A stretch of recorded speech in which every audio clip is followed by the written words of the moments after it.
Flavius Honorius Augustus was Western Roman Emperor from 395 to 423. He was the younger son of Emperor Theodosius and his first wife Aelia Flaccilla, and brother of Arcadius, who was the Byzantine emperor from 395 until his death in 408.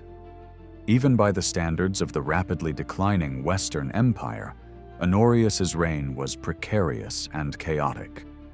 His reign was supported by his principal general, Flavius Stilicho, who was successively Honorius's guardian during his childhood, and his father-in-law after the emperor became an adult. Stilicho's generalship helped preserve some level of stability, but with his execution, the Western Roman Empire moved closer to collapse. After holding the consulate at the age of 2, Honorius was declared Augustus by his father and thus co-ruler on 23rd January 393, after the death of Valentinian II and the usurpation of Eugenius. When Theodosius died in January 395, Honorius and Arcadius divided the empire, so that Honorius became Western Roman Emperor at the age of 10.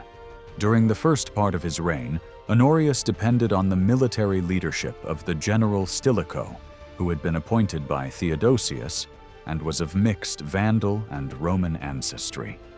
To strengthen his bonds with the young emperor, Stilicho married his daughter Maria to him. The Epithalamion, written for the occasion by Stilicho's court poet Claudian, survives. Honorius was also greatly influenced by the popes of Rome, who sought to extend their influence through his youth and weak character. So it was that Pope Innocent contrived to have Honorius write to his brother, condemning the deposition of John Chrysostom in 407.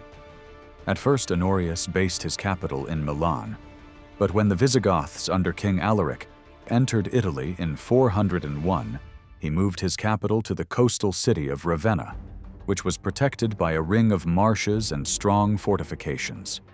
While the new capital was easier to defend, it was poorly situated to allow Roman forces to protect central Italy from the increasingly regular threat of barbarian incursions. Significant was that the emperor's residence remained in Ravenna until the overthrow of the last Western Roman emperor in 476.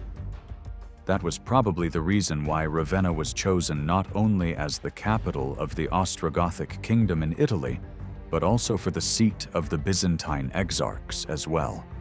Honorius' reign was plagued by almost constant barbarian incursions into Gaul, Italy, and Hispania.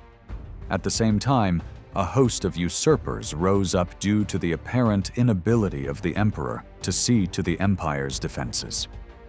The first crisis faced by Honorius was a revolt led by Gildo, the Comes Africae and Magister Utriusque militia per Africam in northern Africa, which lasted for 2 years. It was eventually subdued by Stilicho, under the local command of Mashazel, the brother of Gildo. The next crisis was the Visigoth invasion of Italy in 402, under the formidable command of their king, Alaric.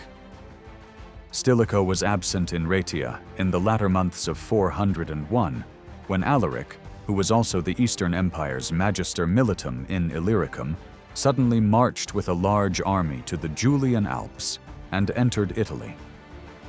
Stilicho hurried back to protect Honorius, and the legions of Gaul and Britain were summoned to defend Italy. Honorius, slumbering at Milan, was caught unaware and quickly fled to Asti, only to be pursued by Alaric, who marched into Liguria. Stilicho defeated Alaric at Pollentia. On the river Tanarus on Easter Day, Alaric retreated to Verona, where Stilicho attacked him again. The Visigoths, weakened, were allowed to retreat back to Illyricum.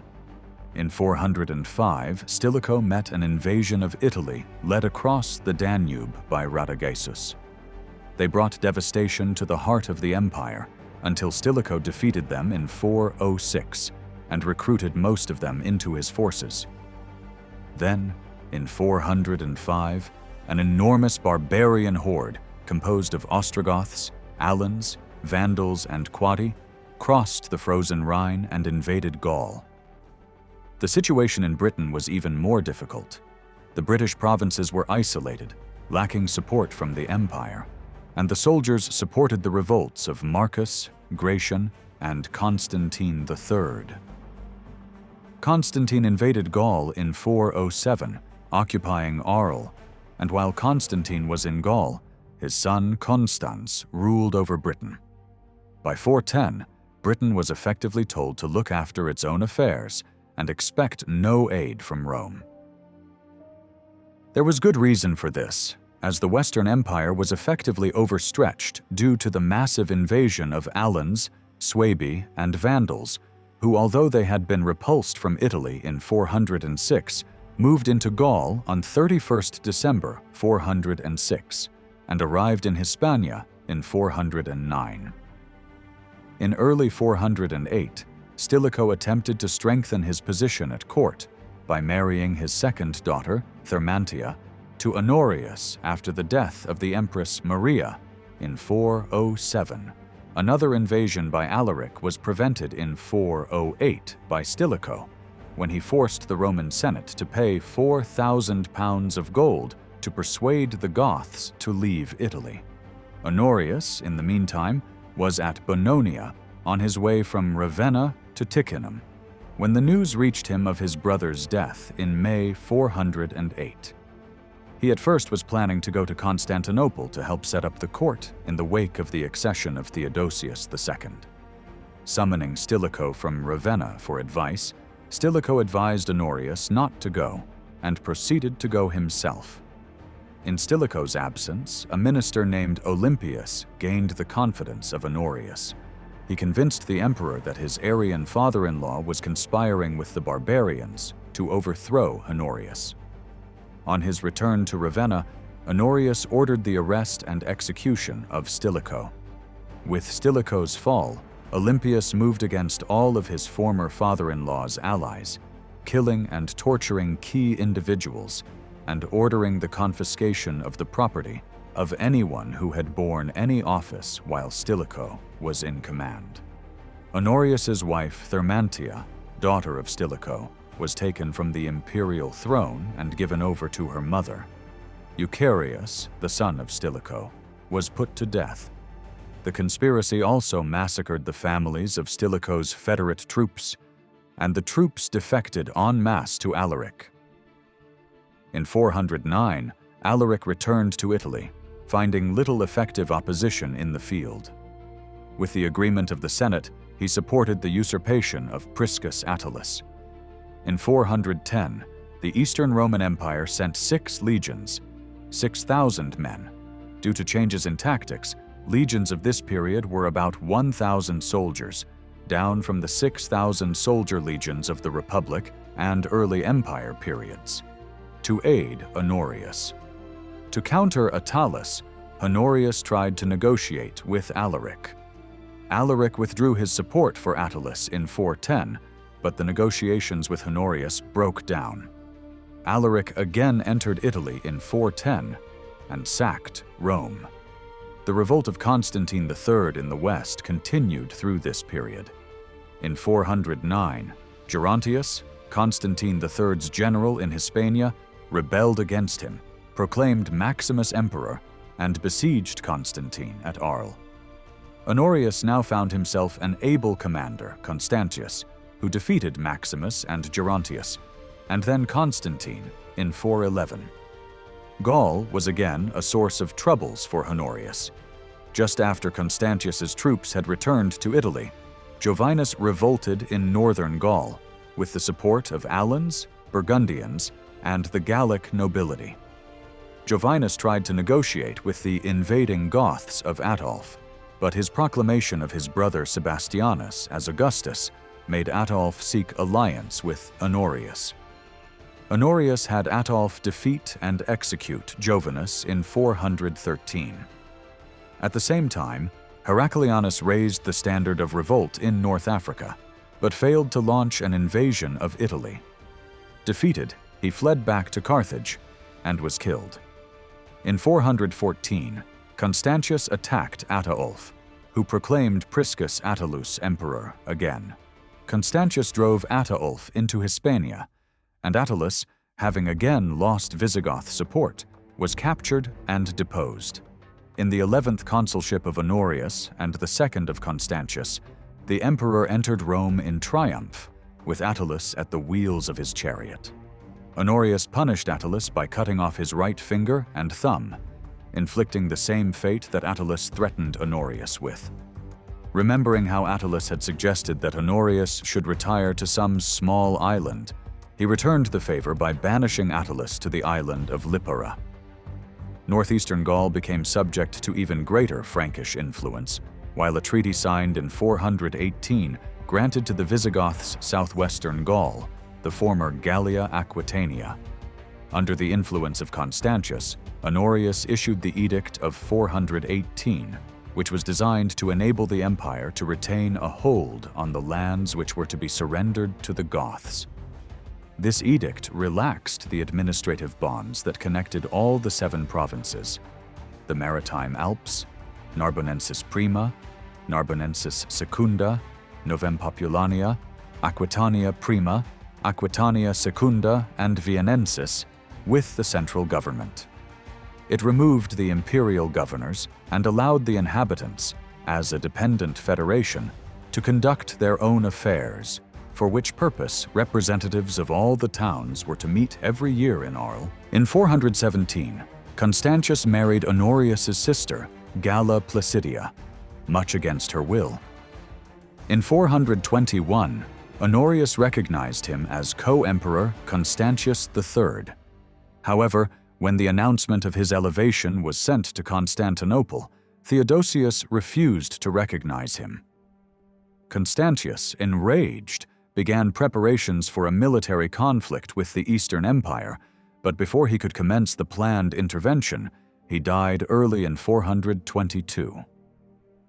In 420 to 422, another Maximus gained and lost power in Hispania.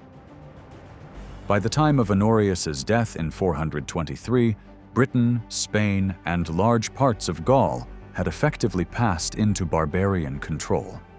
In his final years, Honorius reportedly developed a physical attraction to his half-sister, and in order to escape his unwelcome attentions, Galla Placidia and her children, the future Emperor Valentinian III and his sister, Honoria, fled to Constantinople. Honorius died of edema on 15 August 423, leaving no heir. In the subsequent interregnum, Joannes was nominated emperor.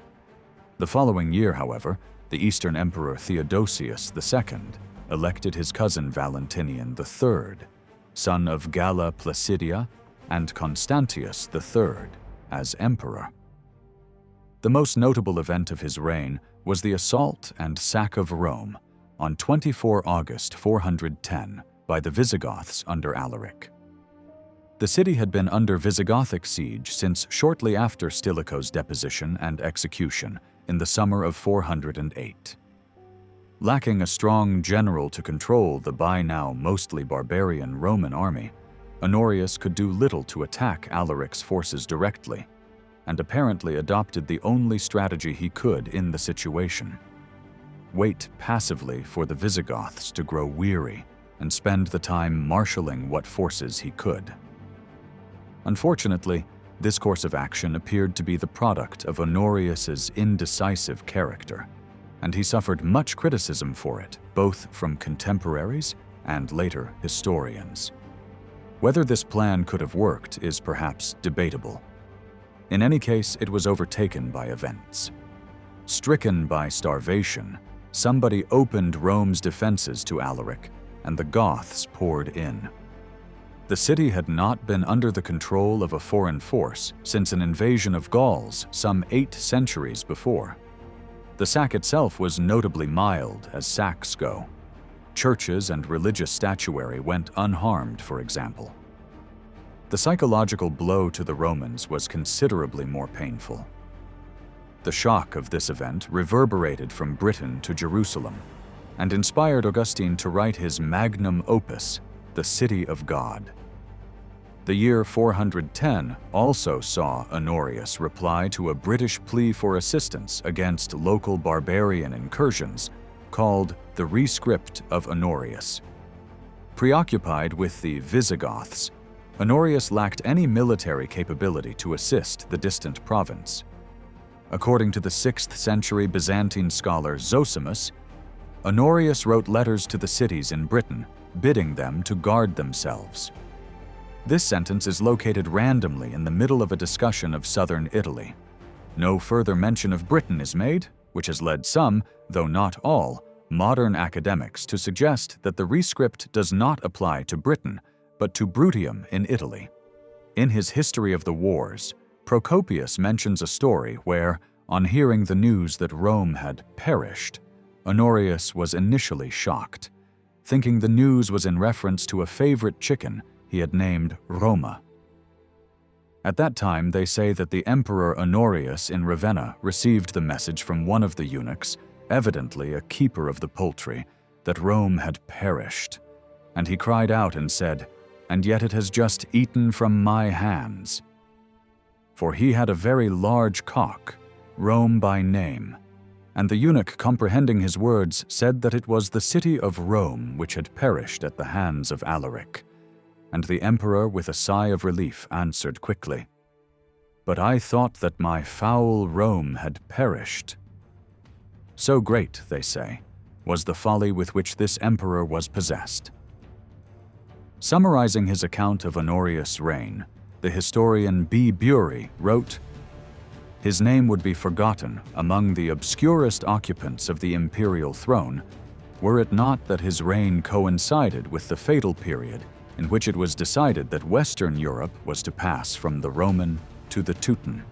After listing the disasters of those 28 years, Bury concludes that Honorius himself did nothing of note against the enemies who infested his realm, but personally he was extraordinarily fortunate in occupying the throne till he died a natural death and witnessing the destruction of the multitude of tyrants who rose up against him.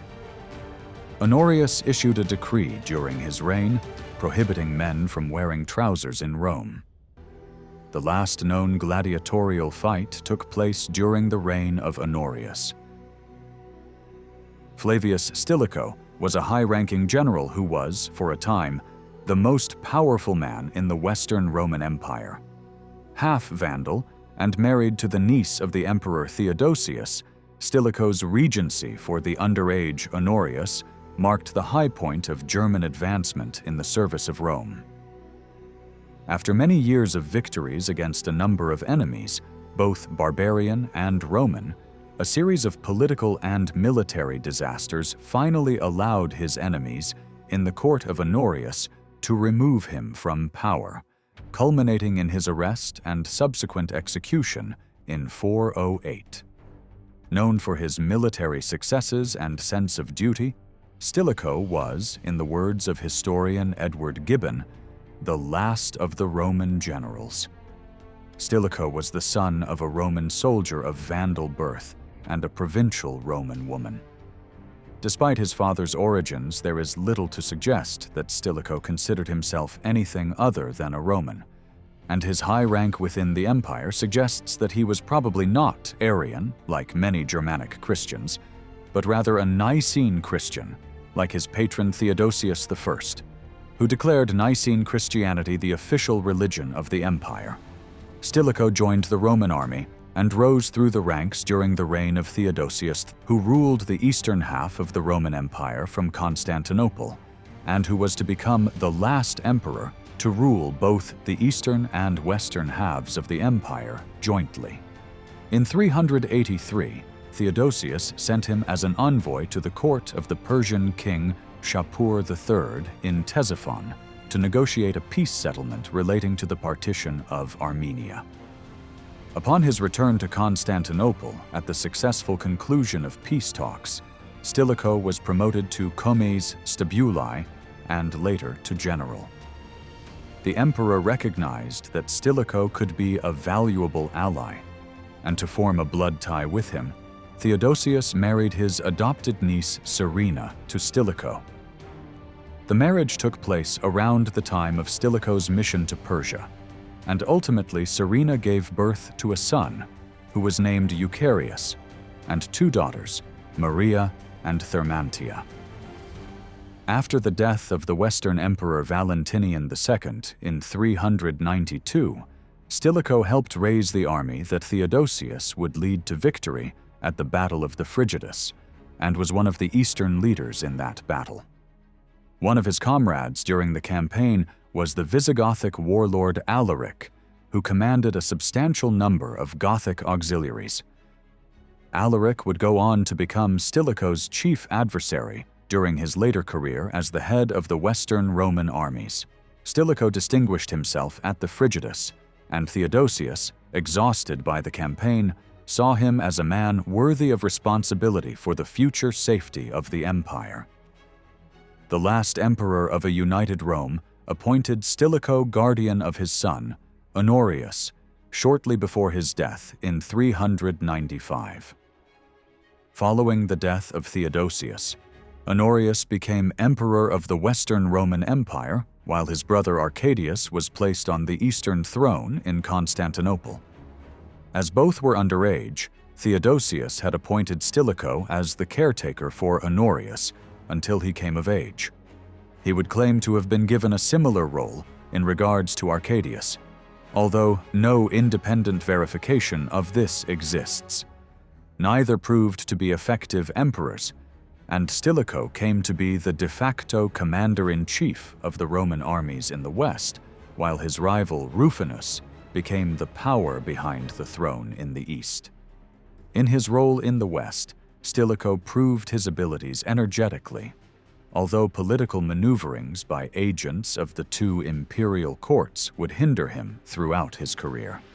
His first brush with such court politics came in 395.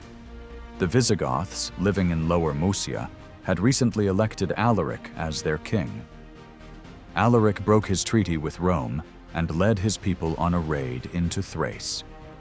The army that had been victorious at the Frigidus was still assembled, and Stilicho led it toward Alaric's forces. The armies of the Eastern Empire were occupied with Hunnic incursions in Asia Minor and Syria, so Rufinus attempted to negotiate with Alaric in person. The only results were suspicions in Constantinople that Rufinus was in league with the Goths. Stilicho now marched east against Alaric. According to Claudian, Stilicho was in a position to destroy the Goths when he was ordered by Arcadius to leave Illyricum. Soon after, Rufinus was hacked to death by his own soldiers. 2 years later, in 397, Stilicho defeated Alaric's forces in Macedonia, although Alaric himself escaped into the surrounding mountains. Edward Gibbon, drawing on Zosimus, criticizes Stilicho for being overconfident in victory and indulging in luxury and women, allowing Alaric to escape, and finds a variety of possible explanations, including an order from Arcadius ordering him to evacuate the Eastern Empire, the unreliability of his mostly barbarian troops, the revolt of Gildo in Africa, or the possibility that he simply was never as close to Alaric as Claudian suggests. Later that year, Gildo, a Roman general in Africa, led a revolt in which he tried to place the African provinces, the critical source of Rome's grain supply, under the control of the Eastern Empire. Stilicho sent Massazel, the brother of Gildo, into Africa with an army, which quickly suppressed the rebellion. However, upon his return to Italy, Massazel was drowned under questionable circumstances, perhaps on the orders of a jealous Stilicho. The year 400 also saw Stilicho accorded the highest honor within the Roman state by being appointed consul. Stilicho also fought a war in Britain in this time period, likely in the year 398, though a critical analysis of Claudian strongly suggests that it went badly. Around this time, Alaric moved to invade Italy with his Visigoths and established positions around Milan, where Honorius lay trapped. Stilicho hastened forward with a selected vanguard in advance of his main body of 30,000 troops, breaking the siege of Milan and rescuing the besieged emperor. Alaric had to raise the siege of the city. One of his chieftains implored him to retreat, but Alaric refused. In a surprise attack on Easter Sunday in 402, Stilicho defeated Alaric at the Battle of Pollentia, capturing his camp and his wife. Alaric managed to escape with most of his men. This battle was the last victory celebrated in a triumphal march in Rome, which was saved for the time being. In 403 at Verona, Stilicho again bested Alaric, who, as Gibbon said, only escaped by the speed of his horse. A truce was made, and Alaric went to Illyricum. In late 406, Stilicho demanded the return of the eastern half of Illyricum, threatening war if the Eastern Roman Empire resisted. The exact reasons for this are unclear, but it is possible that Stilicho planned to employ Alaric and his battle-hardened troops as allies against the bands of Alans, Vandals, and Sueves that were threatening to invade the West. To do so, Stilicho may have needed to legitimize Alaric's control of Illyricum. In 405, there was a major invasion of Italy by those Alans, Sueves, and Vandals under the command of Radagaisus, disrupting Stilicho's plans to retake Illyria from the Eastern Empire with the help of Alaric. Stilicho, scraping together 30 legions, roughly 30,000 troops, legions during the late Roman Empire had around 1,000 soldiers, through a variety of desperate methods, including efforts to enroll slaves in the army in exchange for their freedom, led a coalition of Romans, Alans, and Huns to defeat Radagasius at Ticinum in 406. In 405, according to Rutilius Namatianus, De Reditu, Stilicho ordered the destruction of the Sibylline books. The reasons for this are unknown, and the story cannot be verified. The Rhine frontier having been depleted of forces in order to defend Italy, leaving it defended by only the faith of the Germans and the ancient terror of the Roman name, as Gibbon put it, a massive number of Vandals, Alans, and Suevi from Central Europe crossed the frozen-over and poorly defended Rhine on 31st December 406. These new migrants proceeded to devastate the provinces of Gaul, as well as triggering military revolts in Britannia and Gaul. Stilicho's reputation would never recover from this disaster. The destruction that occurred in Gaul and the lack of an effective response from the court in Ravenna lent support to the rebellion of Constantine III in Britain, which Stilicho proved unable to deal with. As Constantine moved his forces into Gaul, Stilicho sent his subordinate Sarus to deal with him.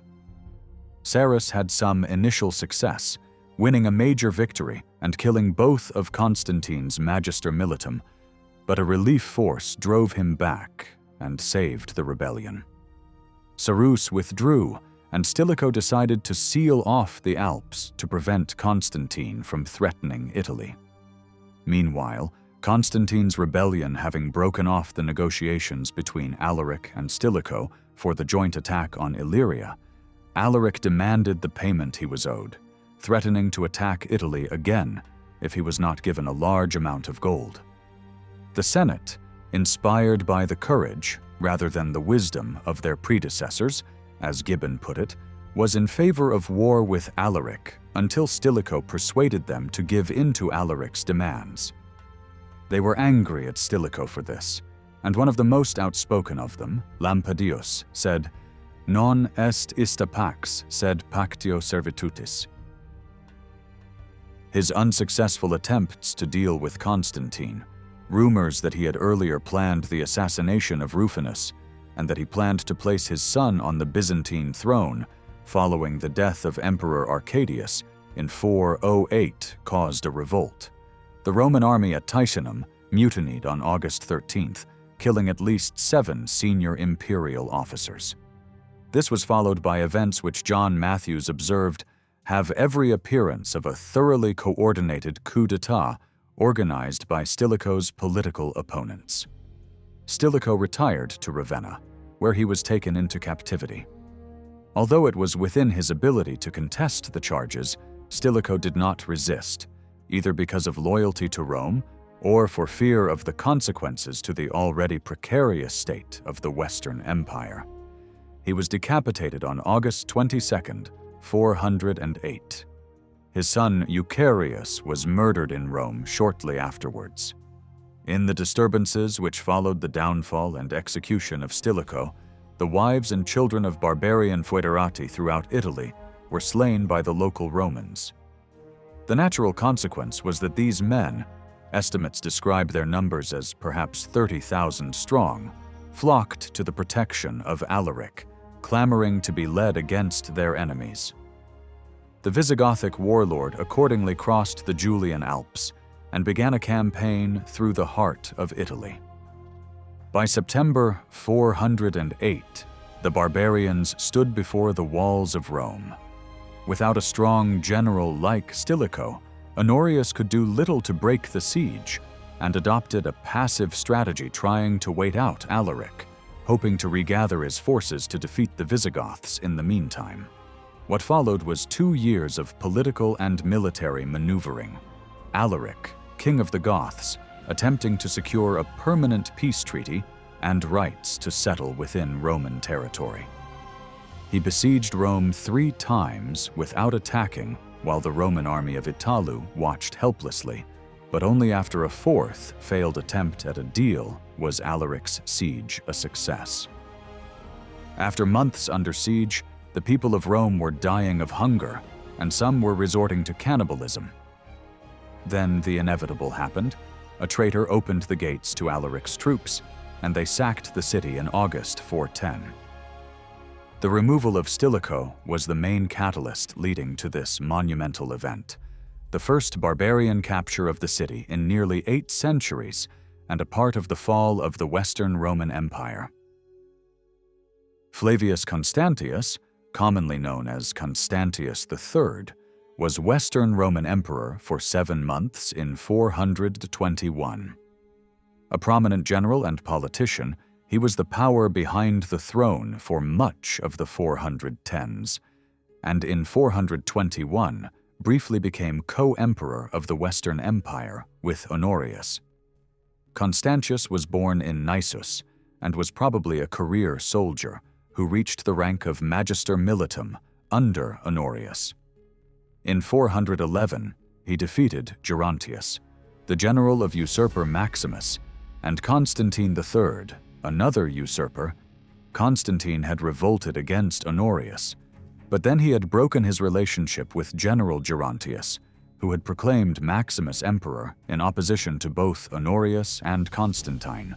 Gerontius had then besieged Constantine in the city of Arles, but the arrival of the troops of Constantius from Italy had put him in serious trouble, being at the same time a besieger and a besieged.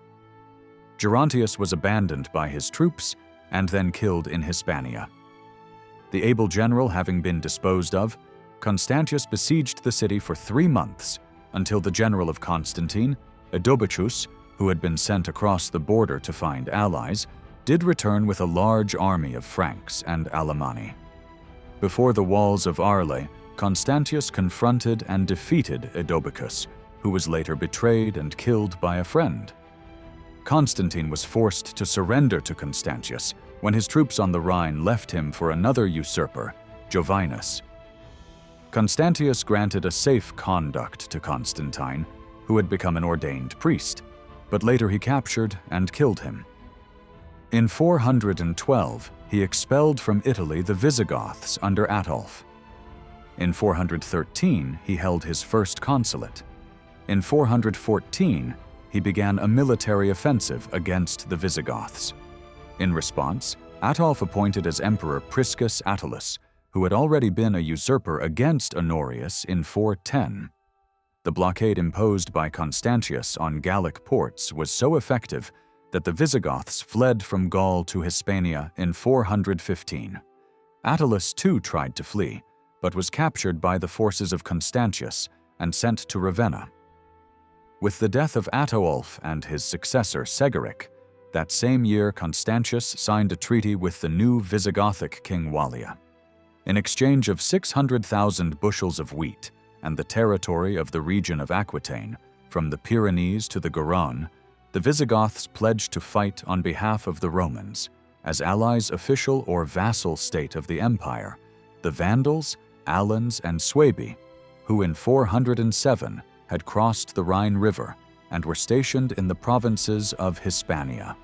The agreement also provided for the release of Galla Placidia, Honorius's sister, captured during the sack of Rome in 410. Constantius was appointed patricius, and in 417, the year of his second consulate held with Honorius as colleague, he married Galla Placidia, tying himself to the house of Theodosius. The couple had 2 children, Justa Grata Honoria and the future Emperor Valentinian III. In 420, he was appointed consul for the 3rd time with the Eastern Emperor Theodosius II as colleague. On February 8, 421, Constantius was appointed co-emperor with his ineffectual brother-in-law, Honorius, becoming the real master of the West. Curiously, he complained of loss of personal freedom implied by the new role. The elevation of Constantius, however, was not recognized by his colleague in the East, Theodosius II, who was the nephew of Honorius. It is said that Constantius was organizing a military expedition to the East to have his rights recognized when he died suddenly on September 2, 421, after just 7 months as emperor, the archetype of able soldier and politician that the Western Roman Empire desperately needed at the time. A struggle to replace Constantius swiftly erupted, with some open fighting. Galla Placidia fled with her son Valentinian to Constantinople. Her brother Honorius, still childless, died in 423. Constantius's success in rising from head of the Roman army to imperial rank obviously influenced the actions of later holders of the patrician office, a list that includes Flavius Aetius and Ricimer. However, only Petronius Maximus ever made the same leap, and his reign was even shorter than that of Constantius. Flavius Claudius Constantinus, known in English as Constantine III, was a Roman general who declared himself Western Roman Emperor in Britannia in 407 and established himself in Gaul. Recognized by the Emperor Honorius in 409, collapsing support and military setbacks saw him abdicate in 411. He was captured and executed shortly afterwards. On 31st December in 406, several tribes of barbarian invaders, including the Vandals, the Burgundians, the Alans, and the Sueves, crossed the Rhine, perhaps near Mainz, and overran the Roman defensive works in a successful invasion of the Western Roman Empire. This was a blow to the Western Empire from which it never recovered. The Roman authorities were never able to eject or destroy these invaders, most of whom eventually settled in Spain and North Africa, nor to face the movements of the Franks, Burgundians, and Visigoths in Gaul at the same time. Also, a contributing factor of major importance was the disunity among the Romans themselves. A unified empire with the full support of a loyal population willing to make the necessary sacrifices to overcome invaders like settlers had shown in the past, it was possible to keep the empire's borders secure. At the time of this invasion, the provinces of Britain were in revolt, setting up and pulling down a series of usurpers, which ended with the elevation of Constantine early in 407. Fearful of a Germanic invasion and desperate for some sense of security in a world rapidly falling apart, the Roman military in Britain chose as their leader a man named after the famed emperor of the early 4th century, Constantine the Great, who had himself risen to power through a military coup in Britain. A common soldier, but one of some ability, Constantine moved quickly. He crossed the English Channel to the continent at Bononia and took along with him all of the mobile troops left in Britain, thus denuding the province of any first-line military protection and explaining their disappearance in the early 5th century. Constantine's two generals Justinianus and the Frank Nebiogastes, leading the vanguard of his forces, were defeated by Sarus and Stilicho's lieutenant, with Nebiogastes being first trapped in, then killed outside Valence. However, Constantine sent another army headed by Adobicus and Gerontius, and Sarus was forced to retreat into Italy, needing to buy his passage through the Alpine passes from the brigand Bagodae, who controlled them. Constantine secured the Rhine frontier and garrisoned the passes that led from Gaul into Italy. By May 408, he had made Arles his capital, where he appointed Apollinaris, the grandfather of Sidonius Apollinaris, as prefect. In the summer of 408, as the Roman forces in Italy assembled to counterattack, Constantine had other plans. Fearful that several cousins of the Emperor Honorius in Hispania, which was a stronghold of the house of Theodosius and loyal to the ineffectual emperor, would organize an attack from that direction, while troops under Sarus and Stilicho attacked him from Italy in a pincer maneuver. He struck first at Hispania. He summoned his eldest son, Constans, from the monastery where he was dwelling, elevated him to Caesar, or co-emperor, and sent him with the general Gerontius towards Hispania. The cousins of Honorius were defeated without much difficulty, and two, Didymus and Theodosiolus, were captured, while two others, Lagodius and Varianus, managed to escape to safety in Constantinople. Constans left his wife and household at Saragossa under the care of Gerontius to return to report to Arles. Meanwhile, the loyalist Roman army mutinied at Ticinum on the 13th of August, which was followed by the execution of the patrician Stilicho on the 22nd of August. As a byproduct of these events, the actions of an intrigue within the imperial court, the general Sarus abandoned the Western army followed by his men. This left the Emperor Honorius in Ravenna without any significant military power, and also facing the problem of a Gothic army under Alaric, roaming unchecked in Etruria. So, when Constantine's envoys arrived to parley at Ravenna, the fearful Honorius eagerly recognized Constantine as co-emperor, and the two were joint consuls for the year 409. That year was the high water mark of Constantine's success.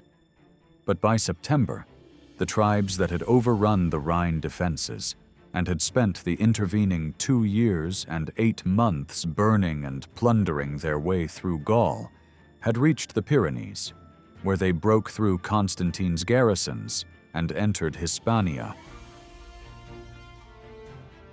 While Constantine prepared to send his son Constans back to deal with this crisis, word came that his general Gerontius had rebelled, raising his own man as co-emperor. Despite Constantine's best efforts, his fear of an attack from Hispania did come to pass the following year, when Gerontius advanced with the support of his barbarian allies. About the same time, Saxon pirates raided Britain, which Constantine had left defenseless. Obviously upset that Constantine had neglected them in his efforts to establish his own empire and had failed to defend them against the assaults they had hoped he would prevent, the Roman inhabitants of Britain and Armorica rebelled against Constantine's authority and expelled his officials. Constantine's response to this tightening circle of enemies was a final desperate gamble. He marched on Italy with the remaining troops left to him, encouraged by the entreaties of one Alabich who wanted to replace Honorius with a more capable ruler.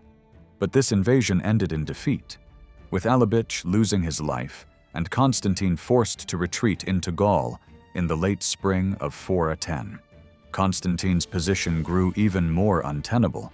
His forces facing the rebel Gerontius were defeated at Vienne, where his son, Constans, was captured and executed. Constantine's Praetorian prefect Decimus Rusticus, who had replaced Apollinaris a year earlier, abandoned Constantine to be caught up in the new rebellion of Jovinus in the Rhineland. Gerontius trapped Constantine inside Arles and besieged him. At the same time, a new general was found to support Honorius.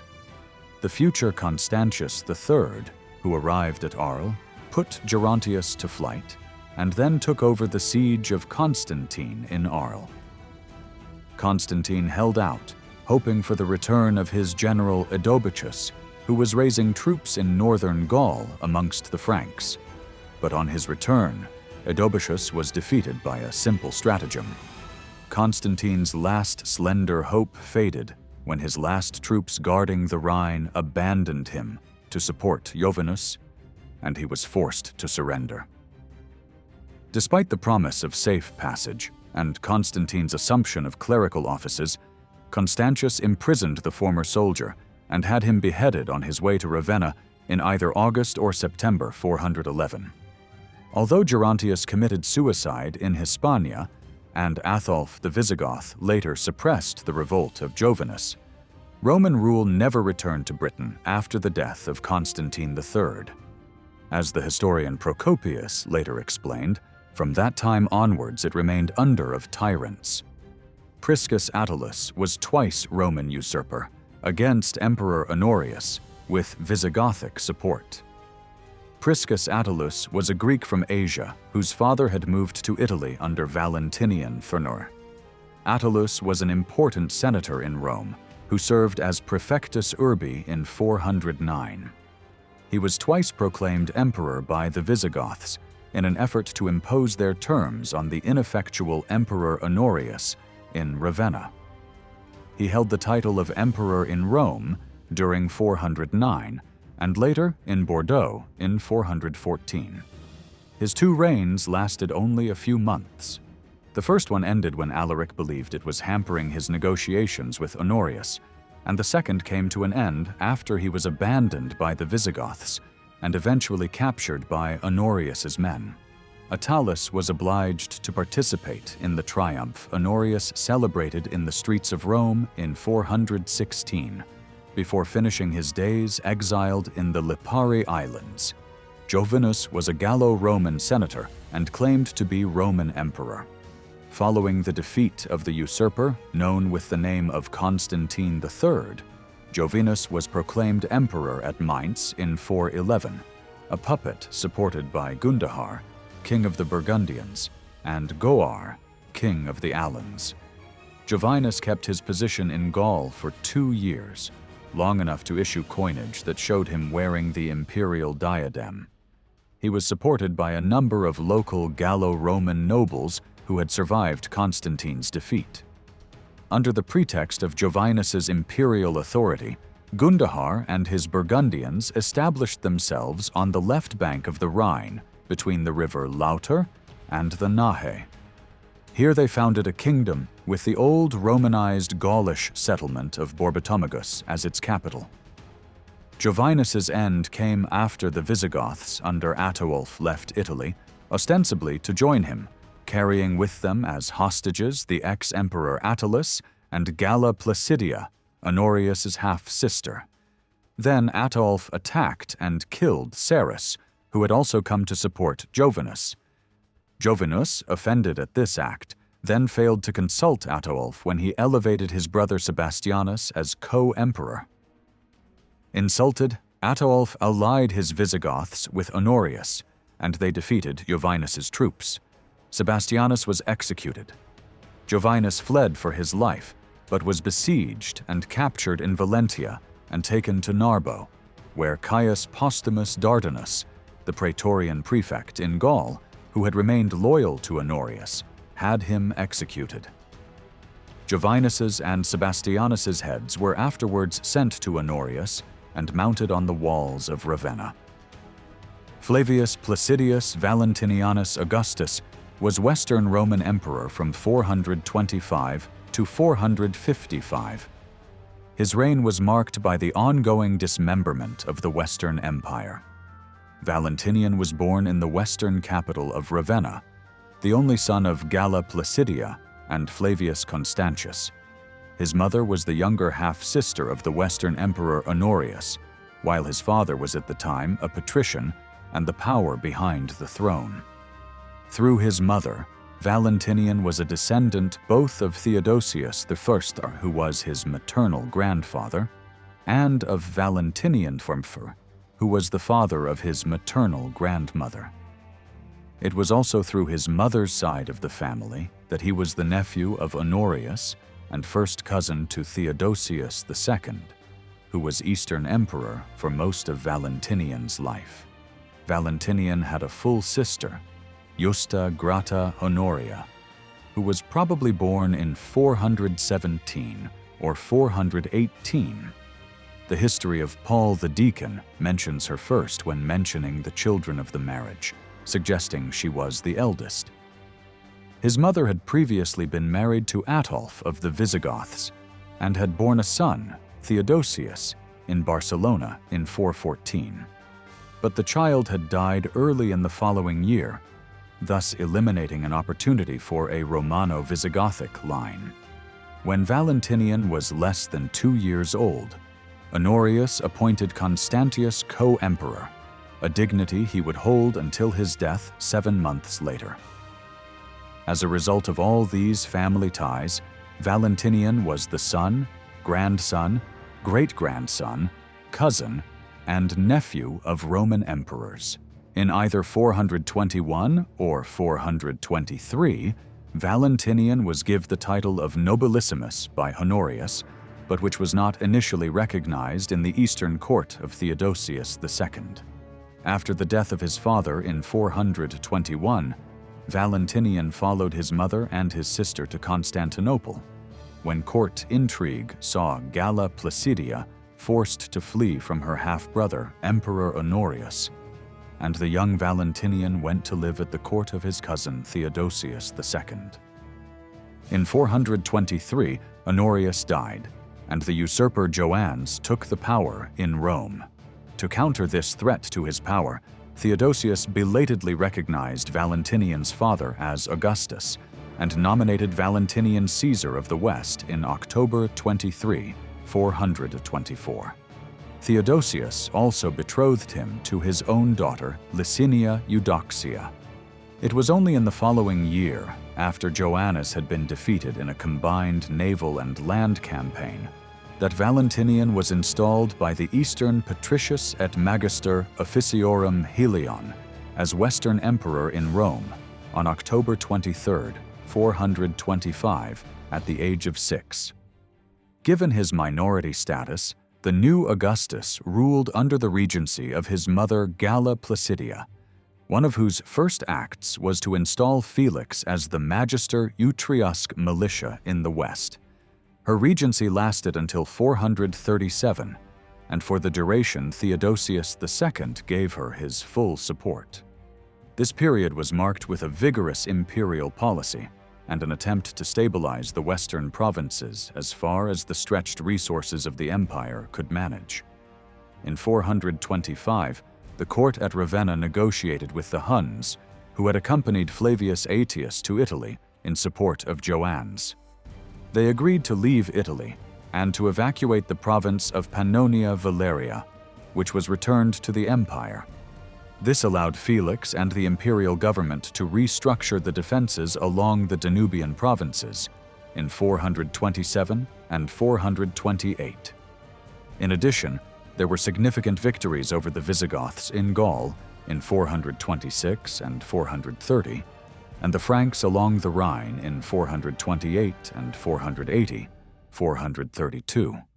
Nevertheless, there were significant problems that threatened the viability of the Roman state in the West.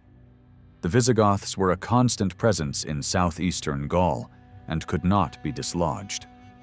The Vandals in Hispania continued their incursions, and in 429, they commenced their invasion of Mauritania Tingitana.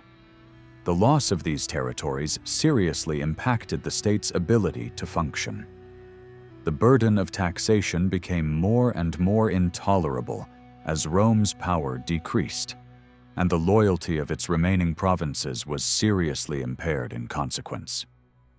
In addition, the initial period of Valentinian's reign was dominated by the struggle between the leaders of the three principal army groups of the West: Felix, the senior magister militum praesentalis; Bonifacius, the magister militum per Africam; and Flavius Aetius, the magister militum per Gallius. In 427, Felix accused Bonifacius of being a traitor and demanded that he return to Italy. Bonifacius refused and defeated an army sent by Felix to capture him. Weakened, Felix was unable to resist Aetius, who, with the support of Galla Placidia, replaced him as magister militum praesentalis in 429, before having him killed in 430. Bonifacius, in the meantime, had been unable to defeat Sigisvultus, whom Galla Placidia had sent to deal with the rebel. Bonifacius, therefore, entered into an agreement with the Vandals to come to his aid, and in return, they would divide the African provinces between themselves. Concerned by these turn of events, and determined to hold on to the African provinces at all cost, the court at Ravenna sought reconciliation with Bonifacius, who agreed in 430 to affirm his allegiance to Valentinian III and stop the Vandal king Gaiseric. In 431, Bonifacius was crushed and fled to Italy, abandoning western North Africa. The imperial court, and especially Galla Placidia, worried about the power being wielded by Aetius, stripped Aetius of his command and gave it to Bonifacius. In the civil war that followed, Bonifacius defeated Aetius at the Battle of Ravenna, but died of his wounds.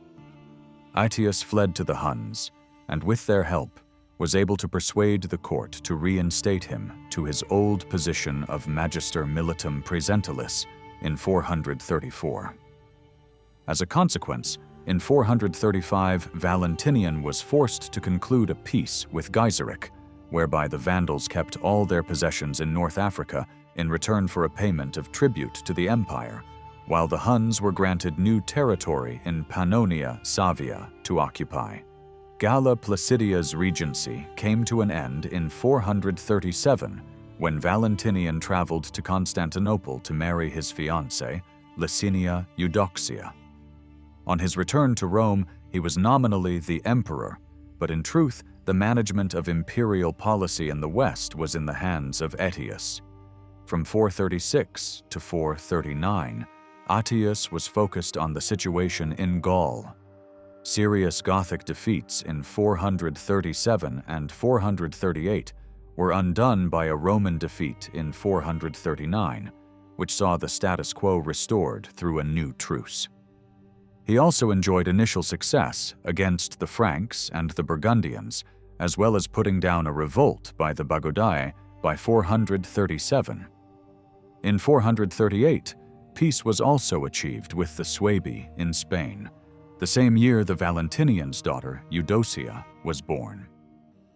With Aetius completely occupied with events in Gaul, Valentinian was unable to do anything to prevent the Vandals completely overrunning the remaining western African provinces, culminating in the fall of Carthage on 19 October 439. This was a major blow, due to the fact that taxes and foodstuffs from these wealthy provinces supported Rome. By 440, Vandal fleets were ravaging Sicily, and Aetius coordinated a joint response with the Eastern Court, which saw large numbers of troops arriving in Sicily with the intent of attacking Gaiseric. These plans were abandoned when pressure from the Huns forced the transfer of these troops to the Danube to repulse the Hunnic invasions. Therefore, in 442, Aetius and Valentinian were forced to acknowledge the Vandal conquests of proconsular Africa, Byzacena, and western Numidia, in exchange for which Rome was returned the now devastated provinces of Tripolitana, Mauritania Sitifensis, Mauritania Caesariensis, and part of Numidia. Regardless, however, Gaiseric had soon retaken Mauritania Sitifensis and Mauritania Caesariensis, as well as taking Sardinia and Corsica, and conducting devastating raids on Sicily. Therefore, Aetius was determined that, if they could not prevent Gaiseric wreaking havoc by military means, that perhaps linking him to the imperial dynasty would be the next best thing. Consequently, sometime before 446, he convinced Valentinian to agree to a marriage between his eldest daughter, Eudocia, and Gaiseric's son, Huneric. Unfortunately, Huneric was already married to the daughter of the king of the Visigoths, so the idea was abandoned. Spain as well continued to slip away from imperial control during the early to mid-440 as the Suebi extended their control. By 444, all the Spanish provinces bar Hispania Tarraconensis had been lost to the Germanic tribe, and even Tarraconensis was under pressure due to continued Bagaudic uprisings. As a consequence of these territorial losses, by the mid-440s, the state was experiencing severe financial problems, with the government openly acknowledging that there was insufficient revenue to meet the military needs of the state. The emperor issued a law on 14th July, 444, stripping the bureaucrats of their exemptions from the recruitment tax. In that year, 2 additional taxes were issued in Valentinian's name, one a sales tax of around 4%, and another on the senatorial class, specifically to raise new troops, as well feeding and clothing them. Senators of illustrious rank were required to contribute the money for maintaining 3 soldiers, senators of the second class money for 1 soldier, and senators of the third class 1/3 the cost of maintaining a soldier. Even Valentinian himself was not exempt, and he was forced to sacrifice a portion of his income and use the reduced contents of his personal income to help the state in its financial straits. The Huns continued to pressure the Danubian provinces. Sometime before 449, Valentinian granted the honorary title of Magister Militum of the Western Empire upon their chieftain, Attila the Hun, and the Western court was relieved when he concentrated on raiding the Eastern Empire's provinces in the Balkans from 441 through to 449. In 449, Attila received a message from Honoria, Valentinian III's sister, offering him half the Western Empire if he would rescue her from an unwanted marriage that his brother was forcing her into. Attila had been looking for a pretext for invading the West and was allegedly bribed by the Vandal king Gaiseric to attack the Visigoths in Gaul. In 450, he invaded the Gallic provinces after securing peace with the Eastern court. Valentinian was furious over the invasion. The man Honorius sent to Attila with the offer was tortured to reveal all the details of the arrangement and then beheaded. It took a great deal of persuading for Valentinian's mother to get her son to agree to sparing his sister's life. In early 451, Attila crossed the Rhine and entered the Belgic provinces, capturing Divodurum Mediomatricum on April 7, 451. Aetius gathered together a coalition of forces, including Visigoths and Burgundians, and raced to prevent Attila taking the city of Aurelianum, successfully forcing the Huns to beat a hasty retreat. The Roman Germanic forces met Hunnic forces at the Battle of Chalons, resulting in a victory for Aetius, who sought to retain his position by allowing Attila and a significant number of his troops to escape. This allowed Attila to regroup, and in 452 he invaded Italy. He sacked and destroyed Aquileia and took Verona and Vincentia as well. Aetius was shadowing the Huns, but did not have the troops to attack, so the road to Rome was open. Although Ravenna was Valentinian's usual residence, he and the court eventually moved back to Rome, where he was as Attila approached. Valentinian sent Pope Leo I and 2 leading senators to negotiate with Attila. This embassy, combined with a plague among his troops, the threat of famine, and news that the Eastern Emperor Marcian had launched an attack on Hun homelands along the Danube, forced Attila to turn around and leave Italy. The death of Attila in Pannonia in 453, and the power struggle that erupted between his sons, ended the Hunnic threat to the empire. Valentinian thereby felt secure enough to begin plotting to have Aetius killed, egged on by Petronius Maximus, a high-ranking senator who bore Aetius a personal grudge. Aetius, whose son had married Valentinian's youngest daughter, Placidia, was murdered by Valentinian on 21st September 454. Aetius was presenting some financial statement before the emperor when Valentinian suddenly leapt from his throne, accusing him of treason. Valentinian drew his sword and rushed at the weaponless Aetius, killing him on the spot. An appalled Sidonius Apollinaris later remarked to Valentinian that, "I am ignorant, sir, of your motives or provocations. I only know that you have acted like a man who has cut off his right hand with his left." On March 16th of the following year, however, the emperor himself was assassinated in Rome by two Hunnish followers of Aetius.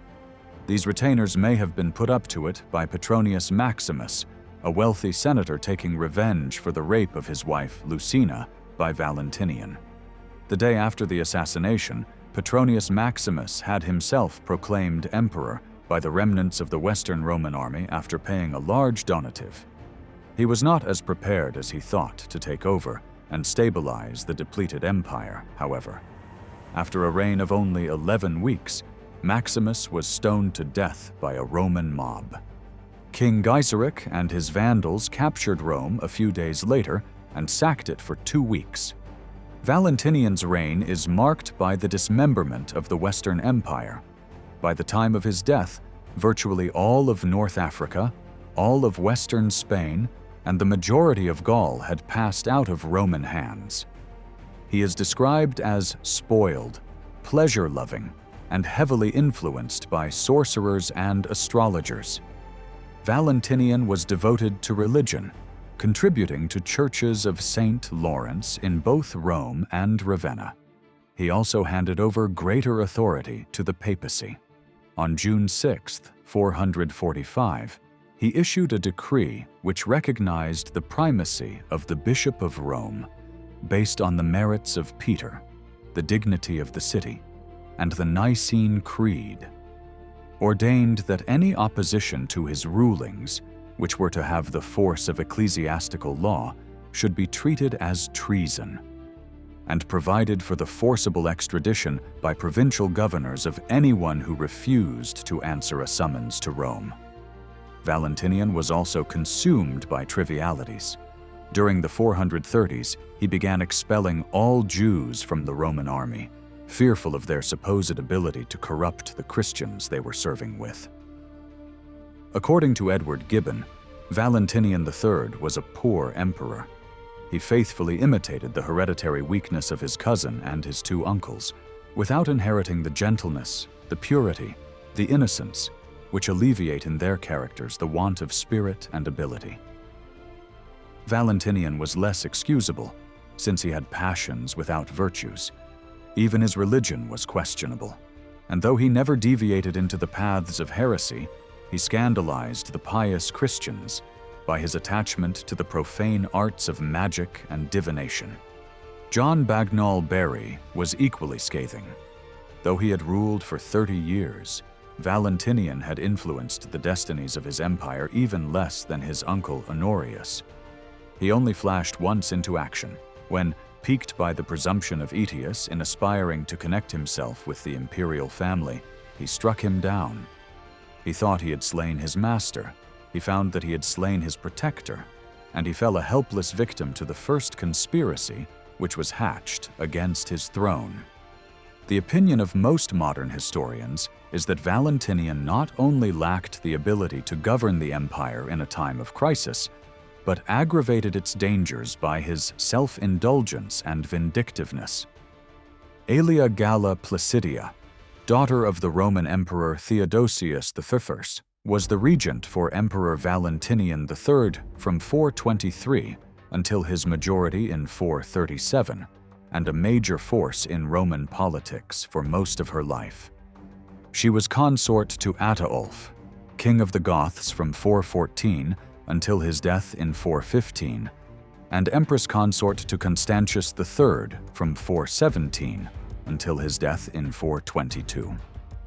Placidia was the daughter of Roman Emperor Theodosius I and his second wife Galla, who was herself daughter of Emperor Valentinian and his second wife Justina. Her older brother Gratian died young. Her mother died in childbirth in 394, giving birth to John, who died with their mother. Placidia was a younger, paternal half-sister of Emperors Arcadius and Honorius. Her older half-sister Pulcheria predeceased her parents, as mentioned in the writings of Gregory of Nyssa, placing the death of Pulcheria prior to the death of Aelia Flatilla, first wife of Theodosius, in 385. Placidia was granted her own household by her father in the early 390 and was thus financially independent while underage. She was summoned to the court of her father in Mediolanum during 394. She was present at Theodosius' death on January 17, 395. She was granted the title of Nobilissima Puella during her childhood. Placidia spent most of her early years in the household of Stilicho the Vandal and his wife Serena. She is presumed to have learned weaving and embroidery. She might have also been given a classical education, though no details are known. Serena was a first cousin of Arcadius, Honorius, and Placidia. The poem In Praise of Serena by Claudian and the Historia Nova by Zosimus clarify that Serena's father was an elder Honorius, a brother to Theodosius I. According to De Consulatu Stiliconis by Claudian, Placidia was betrothed to Eucharius, only known son of Stilicho and Serena. Her scheduled marriage is mentioned in the text as the third union between Stilicho's family and the Theodosian dynasty, following those of Stilicho to Serena and Maria, their daughter, to Honorius. Stilicho was the Magister Militum of the Western Roman Empire. He was the only known person to hold the rank of Magister Militum in Praesenti from 394 to 408 in both the Western and the Eastern Roman Empire. He was also titled Magister Equitum et Peditum, placing him in charge of both the cavalry and infantry forces of the Western Roman Empire. In 408, Arcadius died and was succeeded by his son Theodosius II, only 7 years old. Stilicho planned to proceed to Constantinople and undertake the management of the affairs of Theodosius, convincing Honorius not to travel to the east himself. Shortly after, Olympius, an officer of rank in the court guards, attempted to convince Honorius that Stilicho was in fact conspiring to depose Theodosius II to replace him with Eucharius. Olympius proceeded to lead a military coup d'état, which left him in control of Honorius and his court. Stilicho was arrested and executed on August 22, 408. Eucharius sought refuge in Rome, but was arrested there by Arsacius and Terentius, 2 eunuchs following imperial command. They executed him not long after.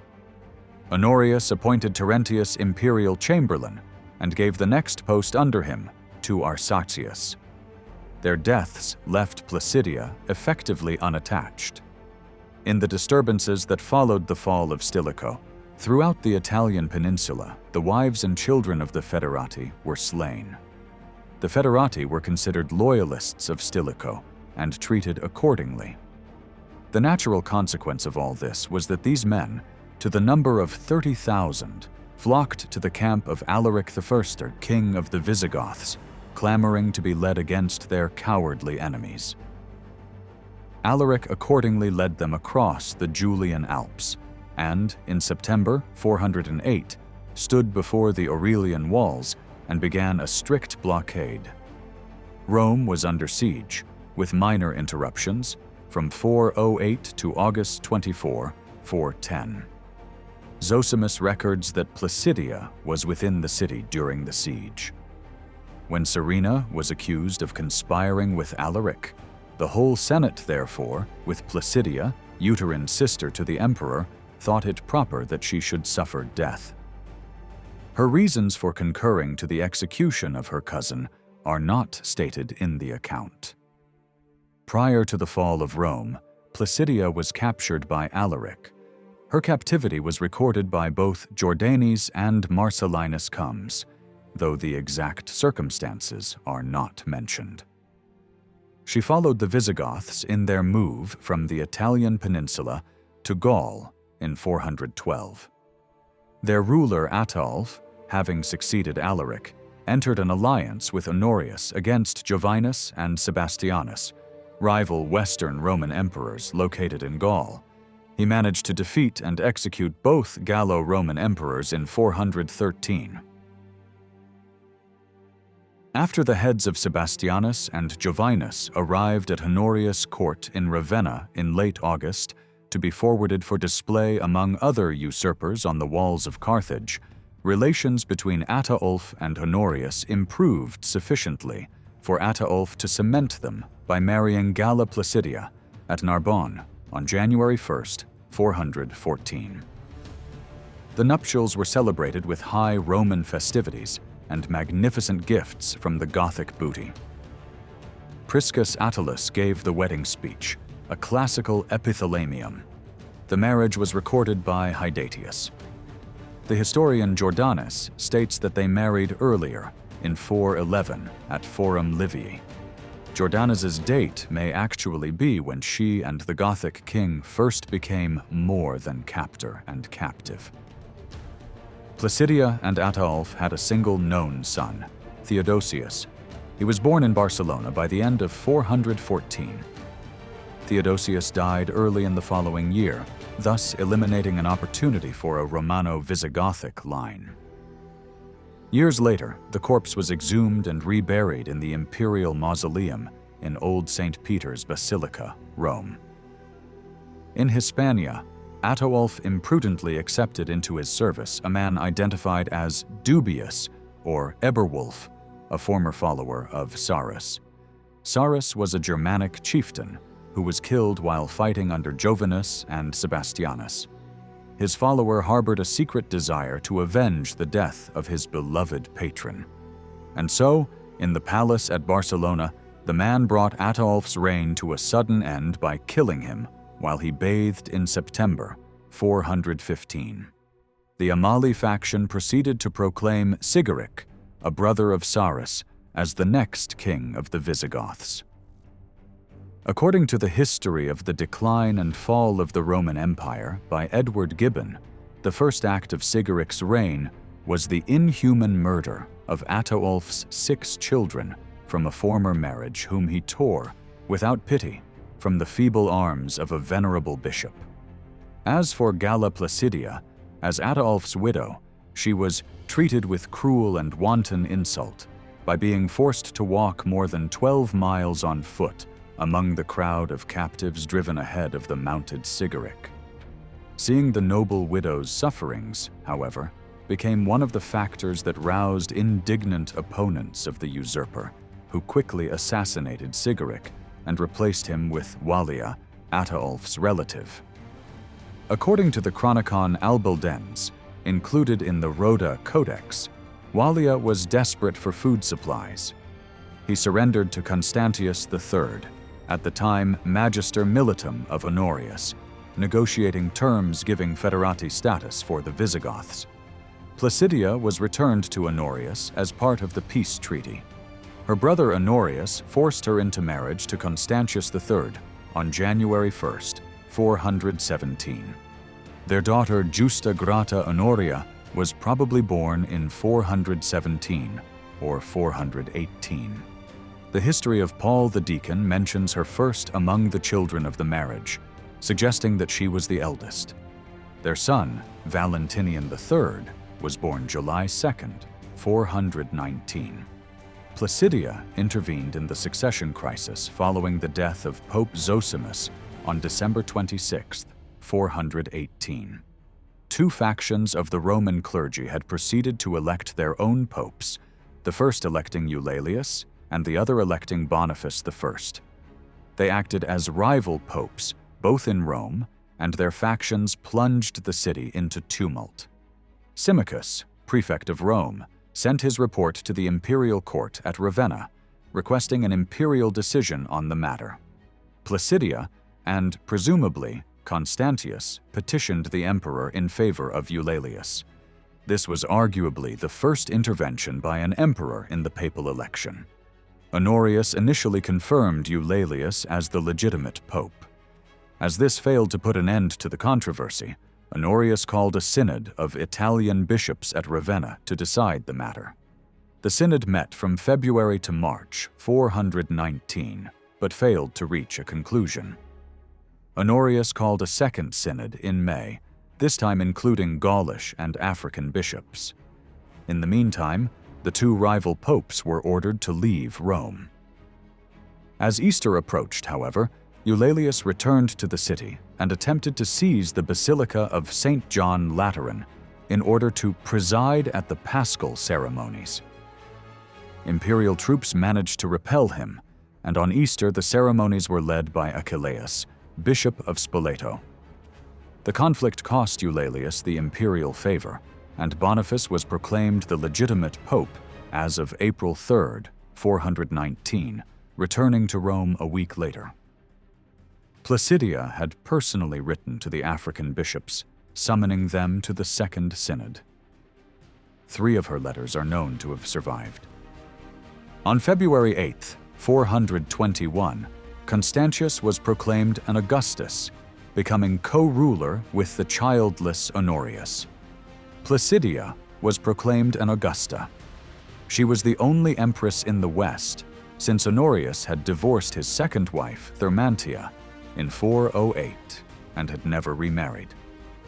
Neither title was recognized by Theodosius II, the Eastern Roman emperor. Constantius reportedly complained about the loss of personal freedom and privacy that came with the imperial office. He died of an illness on September 2, 421.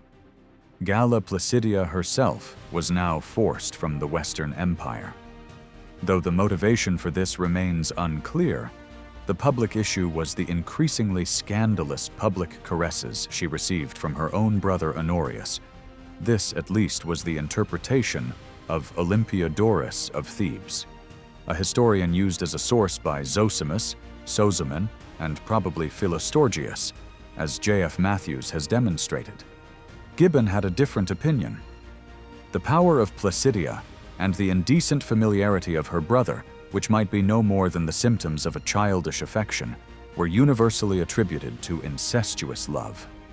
According to Gibbon, on a sudden, by some base intrigues of a steward and a nurse, this excessive fondness was converted into an irreconcilable quarrel. The debates of the emperor and his sister were not long confined within the walls of the palace. And as the Gothic soldiers adhered to their queen, the city of Ravenna was agitated with bloody and dangerous tumults, which could only be appeased by the forced or voluntary retreat of Placidia and her children. The royal exiles landed at Constantinople soon after the marriage of Theodosius during the festival of the Persian victories. They were treated with kindness and magnificence. But as the statues of the Emperor Constantius had been rejected by the Eastern court, the title of Augusta could not decently be allowed to his widow. The passage places the arrival of Placidia and her children after the marriage of Theodosius II to Aelia Eudocia, known to have occurred on June 7, 421. The Persian victories mentioned were probably victory celebrations over a brief Roman-Sassanid War of 421 to 22, under the respective leadership of Theodosius II and Bahram V of the Sassanid Empire. The general Ardaburius operated in Arzanene and gained a victory, autumn 421, which forced the Persians to retreat to Nisibis, which Ardaburius then besieged. He raised the siege on the arrival of an army under Varahran, who proceeded to attack Resena.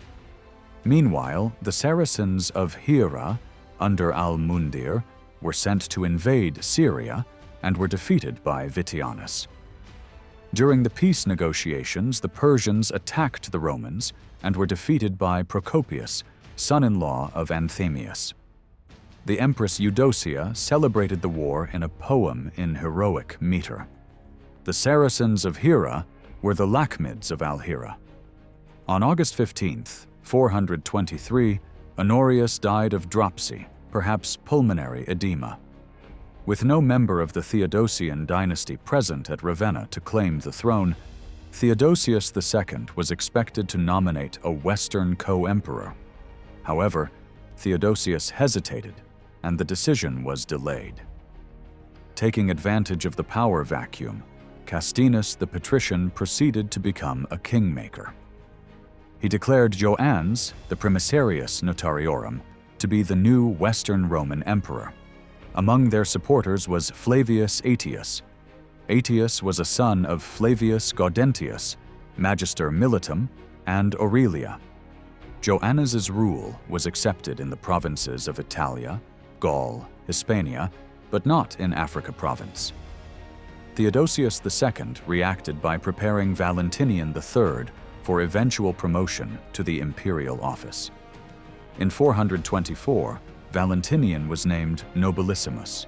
In 424, Valentinian was betrothed to Licinia Eudoxia, his first cousin once removed. She was a daughter of Theodosius II and Aelia Eudocia. The year of their betrothal was recorded by Marcellinus Combs. At the time of their betrothal, Valentinian was approximately 4 years old, Licinia only 2. Gibbon attributes the betrothal to the agreement of the 3 females who governed the Roman world, meaning Placidia and her nieces Eudocia and Pulcheria. In the same year, Valentinian was proclaimed a Caesar in the Eastern court. The campaign against Joannes also started in the same year. Forces of the Eastern Roman army gathered at Thessaloniki and were placed under the general command of Ardaburius, the victorious general of the Roman-Persian War. The invasion force was to cross the Adriatic Sea by 2 routes. Aspar, son of Ardaburius, led the cavalry by land, following the coast of the Adriatic from the western Balkans to northern Italy. Placidia and Valentinian joined this force. Ardaburius and the infantry boarded ships of the Eastern Roman navy in an attempt to reach Ravenna by sea. Aspar marched his forces to Aquileia, taking the city by surprise and with virtually no resistance. The fleet, on the other hand, was dispersed by a storm. Ardaburius and 2 of his galleys were captured by forces loyal to Joannes and were held prisoners in Ravenna. Ardaburius was treated well by Joannes, who probably intended to negotiate with Theodosius for an end to the hostilities. The prisoner was allowed the courteous freedom of walking the court and streets of Ravenna during his captivity. He took advantage of this privilege to come into contact with the forces of Joannes and convinced some of them to defect to Theodosius's side. The conspirators contacted Aspar and beckoned him to Ravenna. A shepherd led Aspar's cavalry force through the marshes of the Po River to the gates of Ravenna. With the besiegers outside the walls and the defectors within, the city was quickly captured. Joannes was taken and his right hand cut off. He was then mounted on a donkey and paraded through the streets and finally beheaded in the hippodrome of Aquileia. With Joannes dead, Valentinian was officially proclaimed the new Augustus of the Western Roman Empire on October 23, 425, in the presence of the Roman Senate. 3 days following Joannes's death, Aetius brought reinforcements for his army, a reported number of 60,000 Huns from across the Danube. After some skirmishing, Placidia and Aetius came to an agreement that established the political landscape of the Western Roman Empire for the next 30 years. The Huns were paid off and sent home, while Aetius received the position of Magister Militum per Gallius. Galla Placidia was regent of the Western Roman Empire from 425 to 437, her regency ending when Valentinian reached his 18th birthday on July 2, 437. Among her early supporters was Bonifatius, governor of the Diocese of Africa.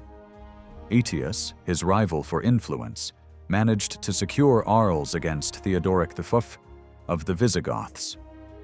The Visigoths concluded a treaty and were given Gallic noblemen as hostages.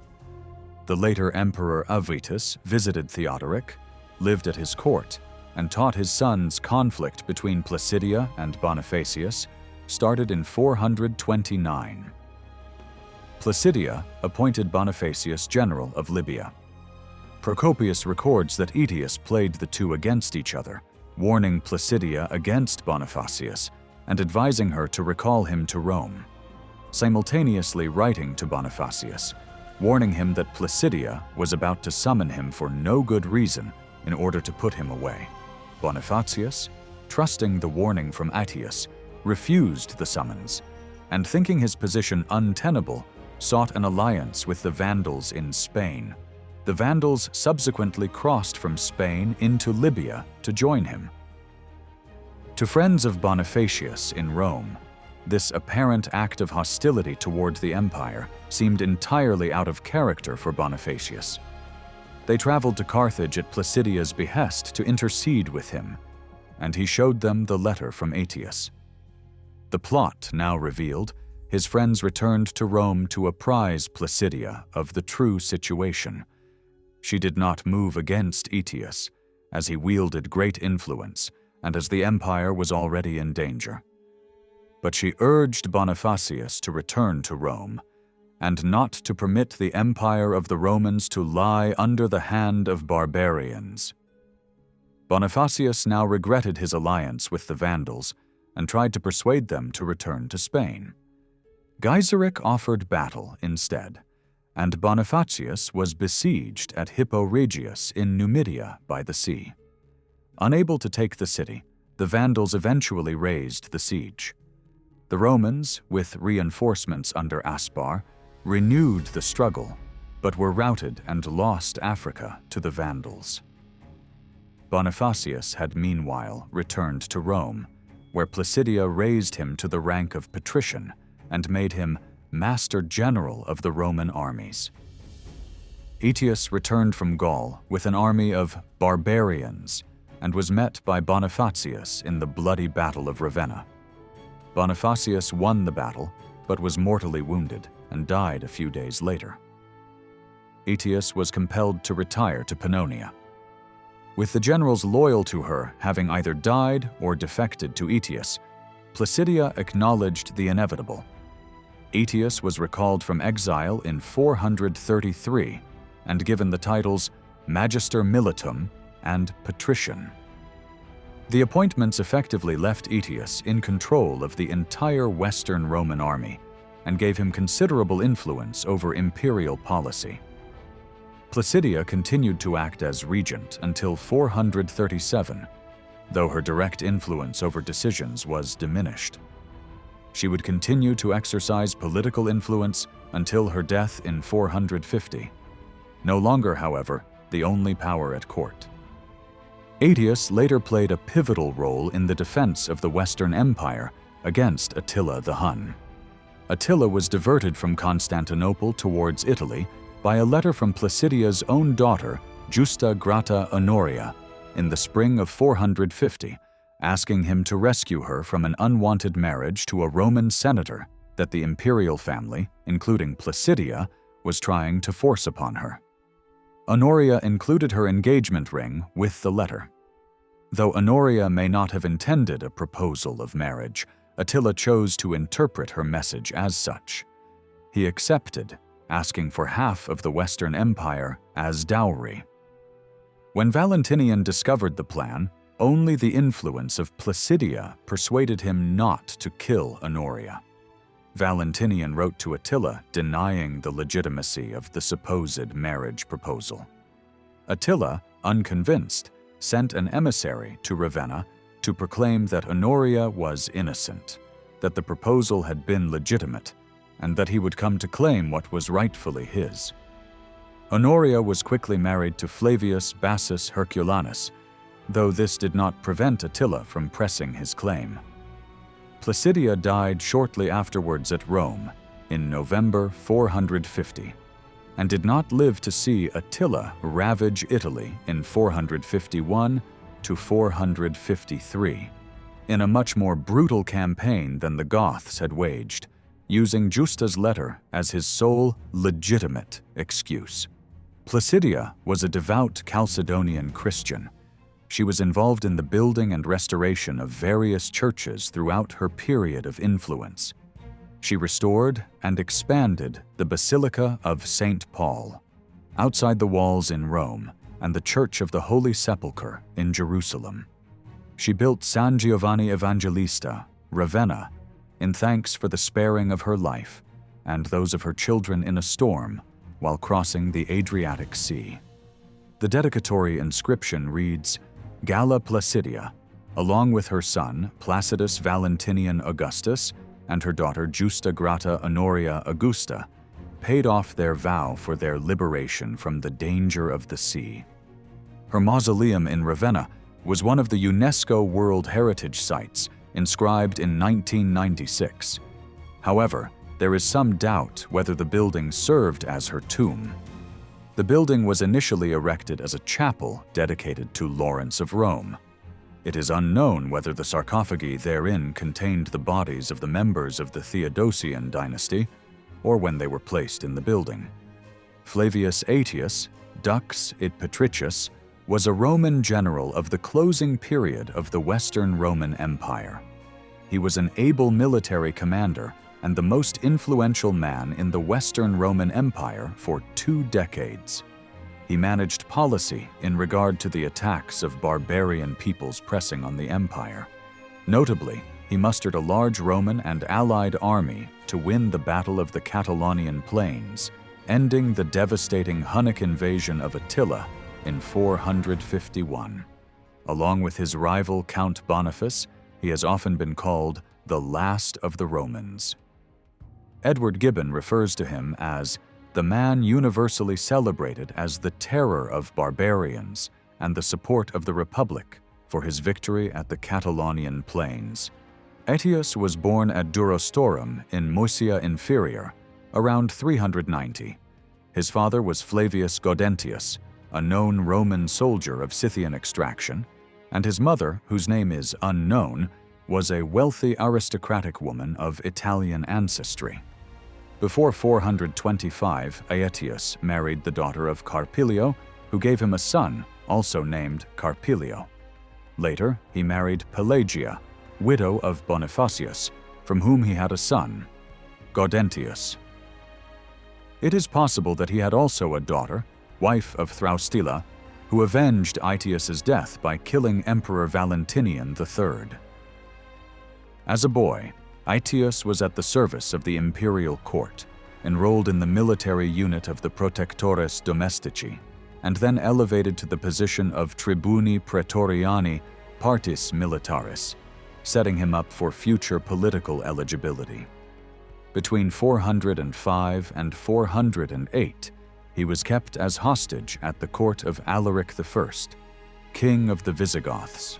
In 408, Alaric asked to keep Aetius as a hostage, but was refused, as Aetius was sent to the court of Uldin, king of the Huns, where he would stay with the Huns throughout much of the reign of Octor, Uldin's successor. Aetius's upbringing amongst militaristic peoples gave him a martial vigor not common in Roman generals of the time. In 423, the Western Emperor Honorius died. The most influential man in the West, Castinus, chose as his successor Joannes, a high-ranking officer. Joannes was not part of the Theodosian dynasty, and he did not receive the recognition of the Eastern court. The Eastern Emperor Theodosius II organized a military expedition westward, led by Artaburius and his son Aspar, to put his cousin, the young Valentinian III, on the western throne. Aetius entered the service of the usurper as cura palatia, and was sent by Joannes to ask the Huns for assistance. Joannes lacked a strong army and fortified himself in his capital, Ravenna, where he was killed in the summer of 425. Shortly afterwards, Aetius returned to Italy with a large force of Huns to find that power in the west was now in the hands of Valentinian and his mother, Galla Placidia. After fighting against Aspar's army, Aetius managed to compromise with Galla Placidia. He sent back his army of Huns, and in return obtained the rank of comes et magister militum per Gallius, the commander-in-chief of the Roman army in Gaul. In 427, Aetius arrived in southern Gaul with an army of roughly 40,000 to find Arelate, an important city in Septimania near the mouth of the Rhone, under siege from the Visigoths, led by their king Theodoric I. Aetius defeated Theodoric, lifted the siege of Arelate, and drove the Visigoths back to their holdings in Aquitania. In 428, he fought the Salian Franks, defeating their king Clodio and recovering some territory they had occupied along the Rhine. In 429, he was elevated to the rank of Magister Militum. This was probably the junior of the two offices of Magister Militum Praesentalis, as the senior is known to have been the patrician Flavius Felix, the most influential man in those years, supporter of Galla Placidia. In 430, the Visigoths, led by Aniolsus, attacked Arelate again, but were defeated by Aetius at the Battle of Mons Colubrarius, establishing a peace treaty. In May 430, Aetius accused Felix of plotting against him and had him and his wife killed. Once Felix was dead, Aetius was probably the most prominent among the magistri militum, even if he had not yet been granted the title of patrician. During late 430 and 431, Aetius was in Rhaetia and Noricum, and is attested in the city of Vindelicia, re-establishing Roman rule on the Danube frontier and campaigning against the Juthungi. In 431, he returned to Gaul. He received Hydatius, bishop of Aquae Flaviae, who complained about the attacks of the Suebi.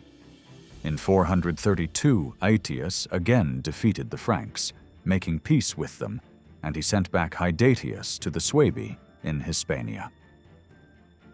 While Aetius was campaigning in Gaul, there was an ongoing power struggle between Aetius, generals Felix and Bonifacius, and Emperor Valentinian's mother and regent Galla Placidia. After the execution of Felix, Aetius and Bonifacius remained as the empire's most influential generals, both constantly vying for the favor of Placidia. In 427, while Bonifacius was away as governor comes of Africa, Aetius caused him to fall into disfavor with Placidia. Bonifacius was eventually returned to favor by Placidia, but not before revolting and causing the loss of most of Africa to the Vandals. In 432, Aetius held the consulate, but Bonifacius was recalled to Italy and received warmly by Placidia. Bonifacius was given the rank of patrician, while Aetius was stripped of his military command, which was given to Bonifacius. Aetius, believing his fall now imminent, marched against Bonifacius and fought him at the Battle of Rimini. Boniface won the battle but was mortally wounded, dying a few months later. Aetius escaped to Dalmatia and traveled to the court of his friend Rugila, the king of the Huns. With their help, he returned to power, receiving the title of Magister Utriusque Militia. He had Bonifacius's son-in-law, Sebastianus, who had succeeded to Bonifacius as Magister Militum Praesentalis, exiled from Italy to Constantinople, bought the properties of Bonifacius and married his widow Pelagia. From 433 to 450, Aetius was the dominant personality in the Western Empire, obtaining the patrician rank and playing the role of protector of Galla Placidia and Valentinian III while the emperor was still young. At the same time, he continued to devote attention to Gaul. In 436, the Burgundians of King Gunther were defeated and obliged to accept peace by Aetius, who, however, the following year sent the Huns to destroy them. 20,000 Burgundians were killed in a slaughter which probably became the basis of the Nibelungenlied. A German, that same 436 Aetius, was probably in Armorica with Litorius to suppress a rebellion of the Bacodi.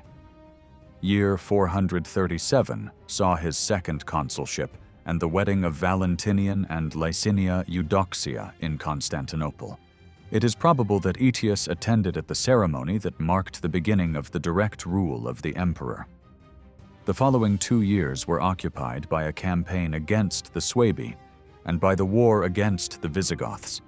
In 438, Aetius won a major battle, but in 439, the Visigoths defeated and killed his general Litorius and his Hunnic Foederati. Aetius returned to Gaul after Vitaricus had stabilized the situation and defeated the Visigoths and obtained a treaty. On his return to Italy, he was honored by a statue erected by the Senate and the people of Rome by order of the emperor. This was probably the occasion for the panegyric written by Merobaudes. In 443, Aetius settled the remaining Burgundians in Savoy, south of Lake Geneva. His most pressing concern in the 400s was with problems in Gaul and Iberia, mainly with the Bagaudae. He settled Alans around Valence and Orléans to contain unrest around present-day Brittany. The Alans settled in Armorica caused problems in 447 or 448. It was probably in that period that he fought a battle near Tours, followed by a Frankish attack under Clodio to the region near Arras, in Belgica Secunda. The invaders were stopped by a battle around a river crossing near Vicus Helena, where Aetius directed the operations while his commander Majorian fought with the cavalry. However, in 450, Aetius had already returned in good terms with the Franks. In that year, in fact, the king of the Franks died, and the patricius supported his younger son's claim to the throne, adopting him as his own son and sending him from Rome, where he had been sent as ambassador, to the Frankish court with many presents. Before 449, Aetius had signed an agreement with the Huns, allowing some of them to settle in Pannonia along the Sava River. He also sent to Attila, the king of the Huns, a man called Constantius, as a secretary. In 449, Attila was angry for an alleged theft of a golden plate, and Aetius sent him an embassy under Romulus to calm him. Attila sent him as a present a dwarf, Zirco, whom Aetius gave back to his original owner, Aspar. However, the good terms between Romans and Huns did not last, as Attila wanted to attack Gaul. He knew that Aetius was a serious obstacle to his enterprise and tried to have him removed, but in 451, when the Huns attacked, Aetius was the commander of the Roman army in Gaul. The large Hunnish army captured several cities and proceeded towards Orléans. When the Alans living in the region were ready to defect to Attila, Aetius, with the help of the influential Gallo-Roman senator Avitus, convinced the Visigoths of King Theodoric the Fixed to join him against the external menace. He also succeeded in preventing Sangibanus, a possible ally for Attila, from combining his army with the Hunnish one. Then, the joint Roman and Visigothic armies moved to relieve the besieged city of Orléans, forcing the Huns to abandon the siege and retreat to open country. On September 20th, 451, Aetius and Theodoric defeated Attila and his allies at the Battle of the Catalonian Plains. Theodoric died in the battle, and Aetius suggested his son Thorismund to quickly reach Toulouse, capital of the Kingdom of the Visigoths, to secure his throne. For this reason, it is said that Aetius kept all of the booty for his army. Attila returned in 452 to again press his claim of marriage to Honoria. Aetius did not take the necessary precautions to block the Alpine passes, and Attila invaded and ravaged Italy, sacking numerous cities and razing Aquileia completely, leaving no trace of it behind. Valentinian III fled from Ravenna to Rome.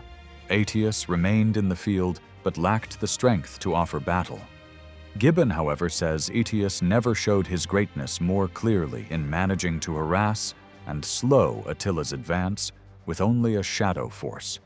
Attila finally halted at the Po, where he met an embassy including the prefect Trigetius, the ex-consul Gennadius Avienus, and Pope Leo I.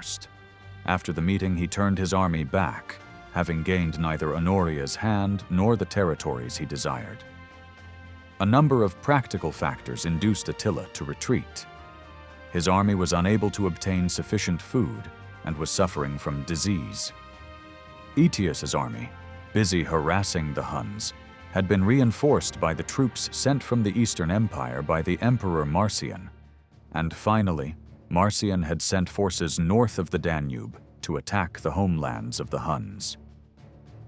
Although in 453 Aetius had been able to betroth his son Gaudentius to Valentinian's daughter Placidia, Valentinian felt intimidated by Aetius, who had once supported Joannas against him and who Valentinian believed wanted to place his son upon the imperial throne. The Roman senator Petronius Maximus and the chamberlain Heraclius were therefore able to enlist Valentinian in a plot to assassinate Aetius. On September 21, 454, when at court in Ravenna delivering a financial account, Aetius was slain by Valentinian's own hand. Edward Gibbon credits Sidonius Apollinaris with the famous observation, "I am ignorant, sir, of your motives or provocations. I only know that you have acted like a man who has cut off his right hand with his left." Maximus expected to be made patrician in place of Aetius, but was blocked by Heraclius. Seeking revenge, Maximus arranged with two Hun friends of Aetius, Optila and Thraustila, to assassinate both Valentinian III and Heraclius. On March 16, 455, Optila stabbed the emperor in the temple as he dismounted in the Campus Martius and prepared for a session of archery practice. As the stunned emperor turned to see who had struck him, Optila finished him off with another thrust of his blade. Meanwhile, Thraustila stepped forward and killed Heraclius. Most of the soldiers standing close by had been faithful followers of Aetius, and none lifted a hand to save the emperor. Aetius is generally viewed as a great military commander. Indeed, he was held in such high esteem by the Eastern Roman Empire that he became known as the last true Roman of the West. Most historians also consider the Battle of the Catalonian Plains as decisively important, crippling Attila by destroying his aura of invincibility. Gibbon eloquently states the majority view: retreat across the Rhine confessed the last victory which was achieved in the name of the Western Roman Empire. John Julius Norwich caustically referred to the assassination of Valentinian III by his own guards as an act that Valentinian brought on himself by his foolish execution of Aetius, the empire's greatest commander. Certainly, Aetius's military legacy is defined by Chalon, even though he effectively ruled the Western Empire from 433 to 450, and attempted to stabilize its European borders under a deluge of barbarians, including foremost Attila and the Huns. One of his greatest achievements was the assembling of the coalition against Attila. On this, Arthur Farrell says, "After he secured the Rhine, Attila moved into central Gaul and put Orléans under siege. Had he gained his objective, he would have been in a strong position to subdue the Visigoths in Aquitaine, but Aetius had put together a formidable coalition against the Hun. The Roman leader had built a powerful alliance of Visigoths, Alans, and Burgundians, uniting them with their traditional enemy, the Romans, for the defense of Gaul. Even though all parties to the protection of the Western Roman Empire had a common hatred of the Huns, it was still a remarkable achievement on Aetius's part to have drawn them into an effective military relationship. While J.B. Bury viewed Aetius as a great military commander and giant figure of history, he did not consider that the battle itself was particularly decisive. He argues that Aetius attacked the Huns when they were already retreating from Orléans, and he declined to renew the attack on the Huns next day, precisely in order to preserve the balance of power. Bury suggests that the German victory over the Huns at the Battle of Nidau, 3 years later, was more important. This determined that there would be no long-term Hunnic Empire in Europe, which Bury thinks would have been unlikely even if they had crushed the Germans on that occasion. For Bury, the result of the Battle of the Catalonian Plains determined chiefly that Attila spent his last year looting Italy rather than Gaul. Bury's view remains in the minority, and the battle is considered crucial by virtually every other major historian. Ioannis, known in English as Joannes, was a Roman usurper against Valentinian III.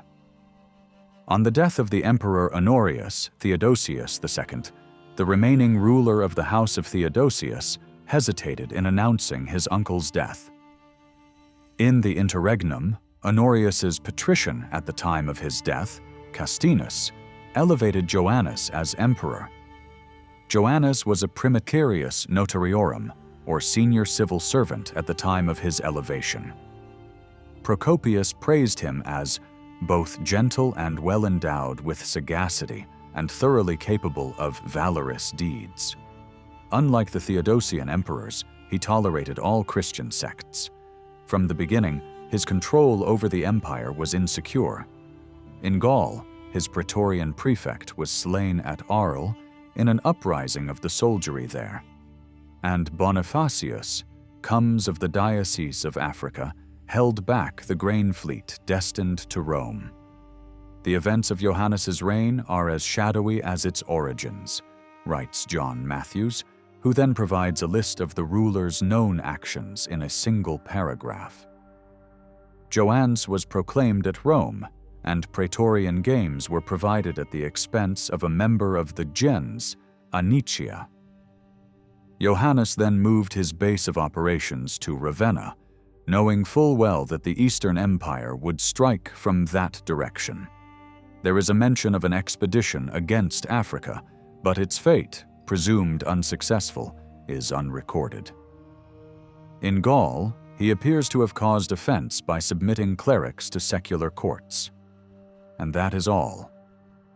Joannes had hoped that he could come to an agreement with the Eastern Emperor, but when Theodosius II elevated the young Valentinian III, first to Caesar, then to co-emperor as an Augustus, he knew he could only expect war. Late in 424, he gave to one of his younger and most promising followers, Aetius, an important mission. Aetius, governor of the palace at the time, was sent to the Huns, with whom he had lived as a hostage earlier, to seek military help. While Aetius was away, the army of the Eastern Empire left Thessalonica for Italy, and soon camped in Aquileia. Although the primary sources state that Ravenna fell to their assault, John of Antioch states that a shepherd led the army of Asper safely through the marshes that protected the city. Stuart Oost believes that Asper's father, Ardaburius, who had been captured by Joannes's soldiers, convinced the garrison of Ravenna to betray the city. The fallen emperor was brought to Aquileia, where first his hand was cut off, then he was paraded on a donkey in the hippodrome, to the insults of the populace. Then, after further insults and injuries, he was finally decapitated in June or July 425. 3 days after Joanne's death, Aetius returned at the head of a substantial Hunnic army. After some skirmishing, Placidia, regent to her son, and Aetius came to an agreement that established the political landscape of the Western Roman Empire for the next 30 years. The Huns were paid off and sent home, while Aetius received the position of Magister Militum. The historian Adrian Goldsworthy writes that it took a hard-fought campaign by strong elements of the East Roman army and navy, in addition to a fair dose of betrayal, to defeat Joannes. Flavius Petronius Maximus was Western Roman emperor for 2.5 months in 455. A wealthy senator and a prominent aristocrat, he was instrumental in the murders of the Western Roman Magister Militum, Flavius Aetius, and the Western Roman Emperor Valentinian III. Maximus was killed during the events culminating in the sack of Rome by the Vandals in 455. Petronius Maximus was born in about 396. Although he was of obscure origin, it is now believed that he belonged to the Anici family. Related to later Emperor Olybrius, Maximus was the son of Anicius Probinus, the son of Anicia Faltonia Proba and Sextus Claudius Petronius Probus, who was prefect of Illyricum in 364, prefect of Gaul in 366, prefect of Italy in 368 to 375, and again in 383, and consul in 371. Maximus achieved a remarkable career early in life. His earliest known office was praetor, held about 411. Around 415, he served as a tribunus et notarius, which was an entry position to the imperial bureaucracy and led to his serving as comes sacrarum largitionum. From February 420 to September 421, he was praefectus urbi of Rome, an office he held again sometime before 439. As praefectus, he restored the old St. Peter's Basilica.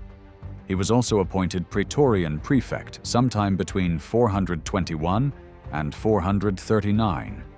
It was either while holding this post or during his second urban prefecture that he was appointed consul for the year 433. From August 439 to February 441, he held the praetorian prefecture of Italy, then a second consulship in 443. Between 443 and 445, Maximus built a forum in Rome, on the Caelian Hill between Via Labicana and the Basilica di San Clemente.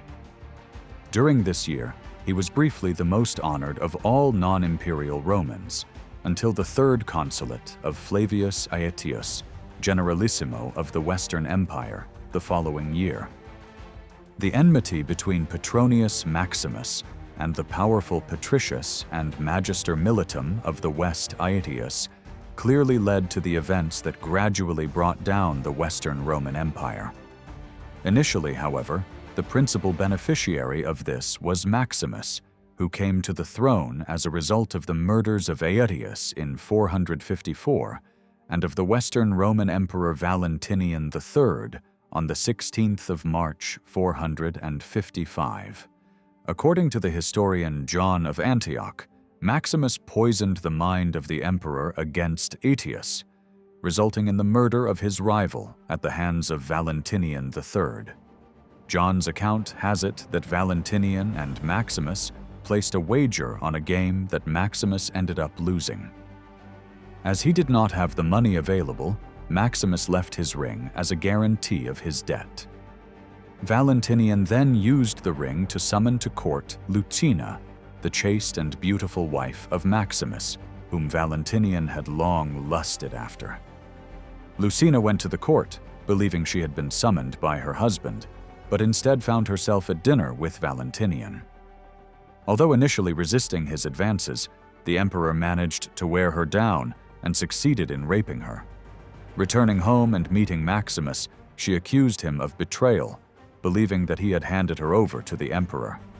Although Maximus swore revenge, He was equally motivated by ambition to supplant a detested and despicable rival, so he decided to move against Valentinian. According to John of Antioch, Maximus was acutely aware that while Aetius was alive, he could not exact vengeance on Valentinian, so Aetius had to be removed. He therefore allied himself with a eunuch of Valentinian's, the Primicarius Sacri Cubiculi Heraclius, who had long opposed the general with the hope of exercising more power over the emperor. The two of them convinced Valentinian that Aetius was planning to assassinate him and urged him to kill his Magister Militum during a meeting, which Valentinian did with his own hands with the help of Heraclius on September 21st, 454. Once Aetius was dead, Maximus asked Valentinian to be appointed in his place, but the emperor refused. Heraclius, in fact, had advised the emperor not to allow anyone to possess the power that Aetius had wielded. According to John of Antioch, Maximus was so irritated by Valentinian's refusal to appoint him as his Magister Militum that he decided to have Valentinian assassinated as well.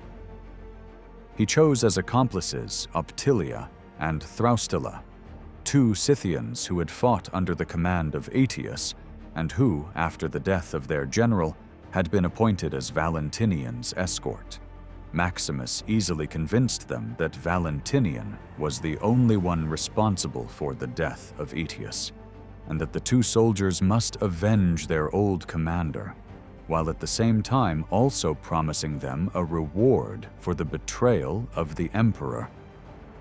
On March 16, 455, Valentinian, who was in Rome, went to Campus Martius with some guards, accompanied by Optilia, Thraustila, and their men.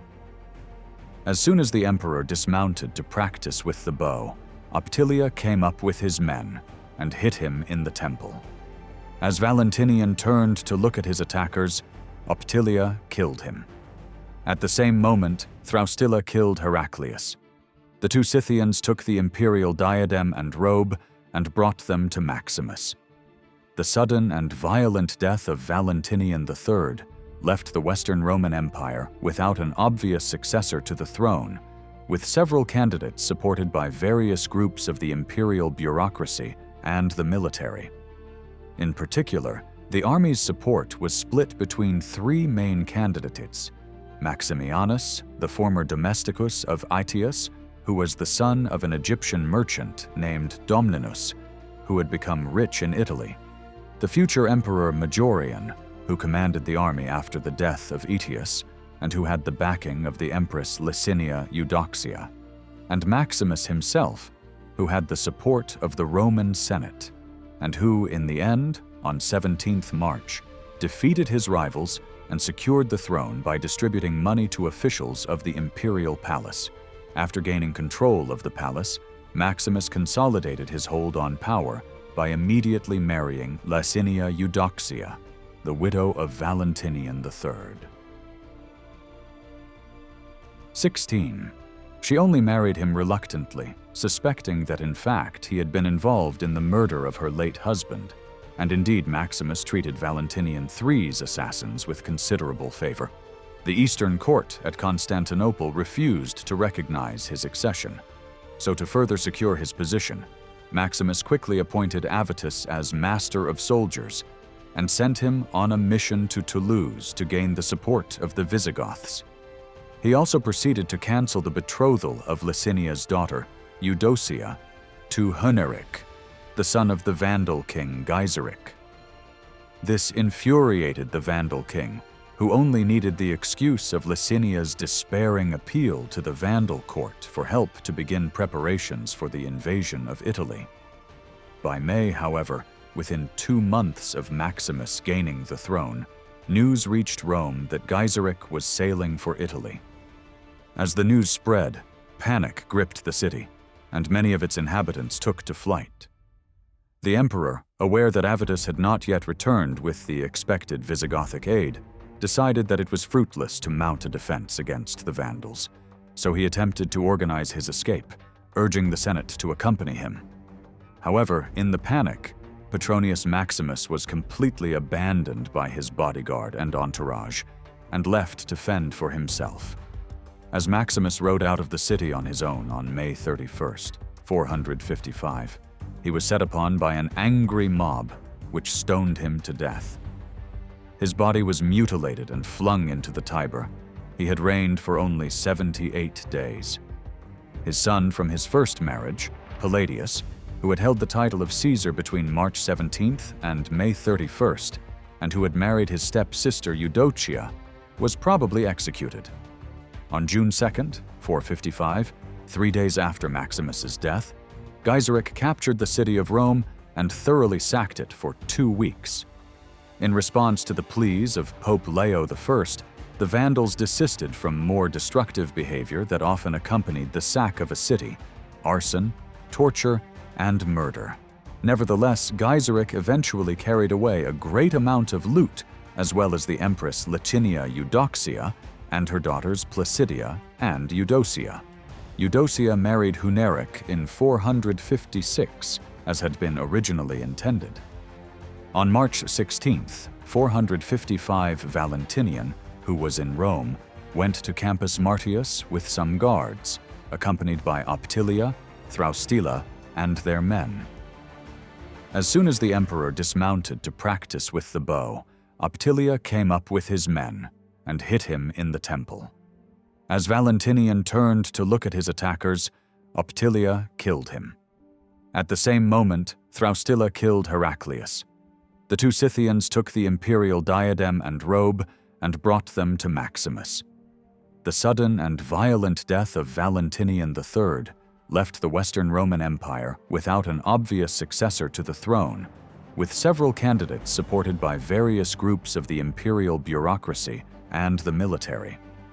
In particular, the army's support was split between 3 main candidates: Maximianus, the former domesticus of Aetius, who was the son of an Egyptian merchant named Domninus, who had become rich in Italy; the future emperor Majorian, who commanded the army after the death of Aetius, and who had the backing of the Empress Licinia Eudoxia; and Maximus himself, who had the support of the Roman Senate, and who, in the end, on 17th March, defeated his rivals and secured the throne by distributing money to officials of the imperial palace.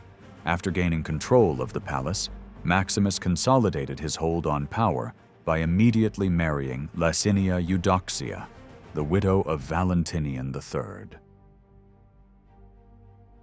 16.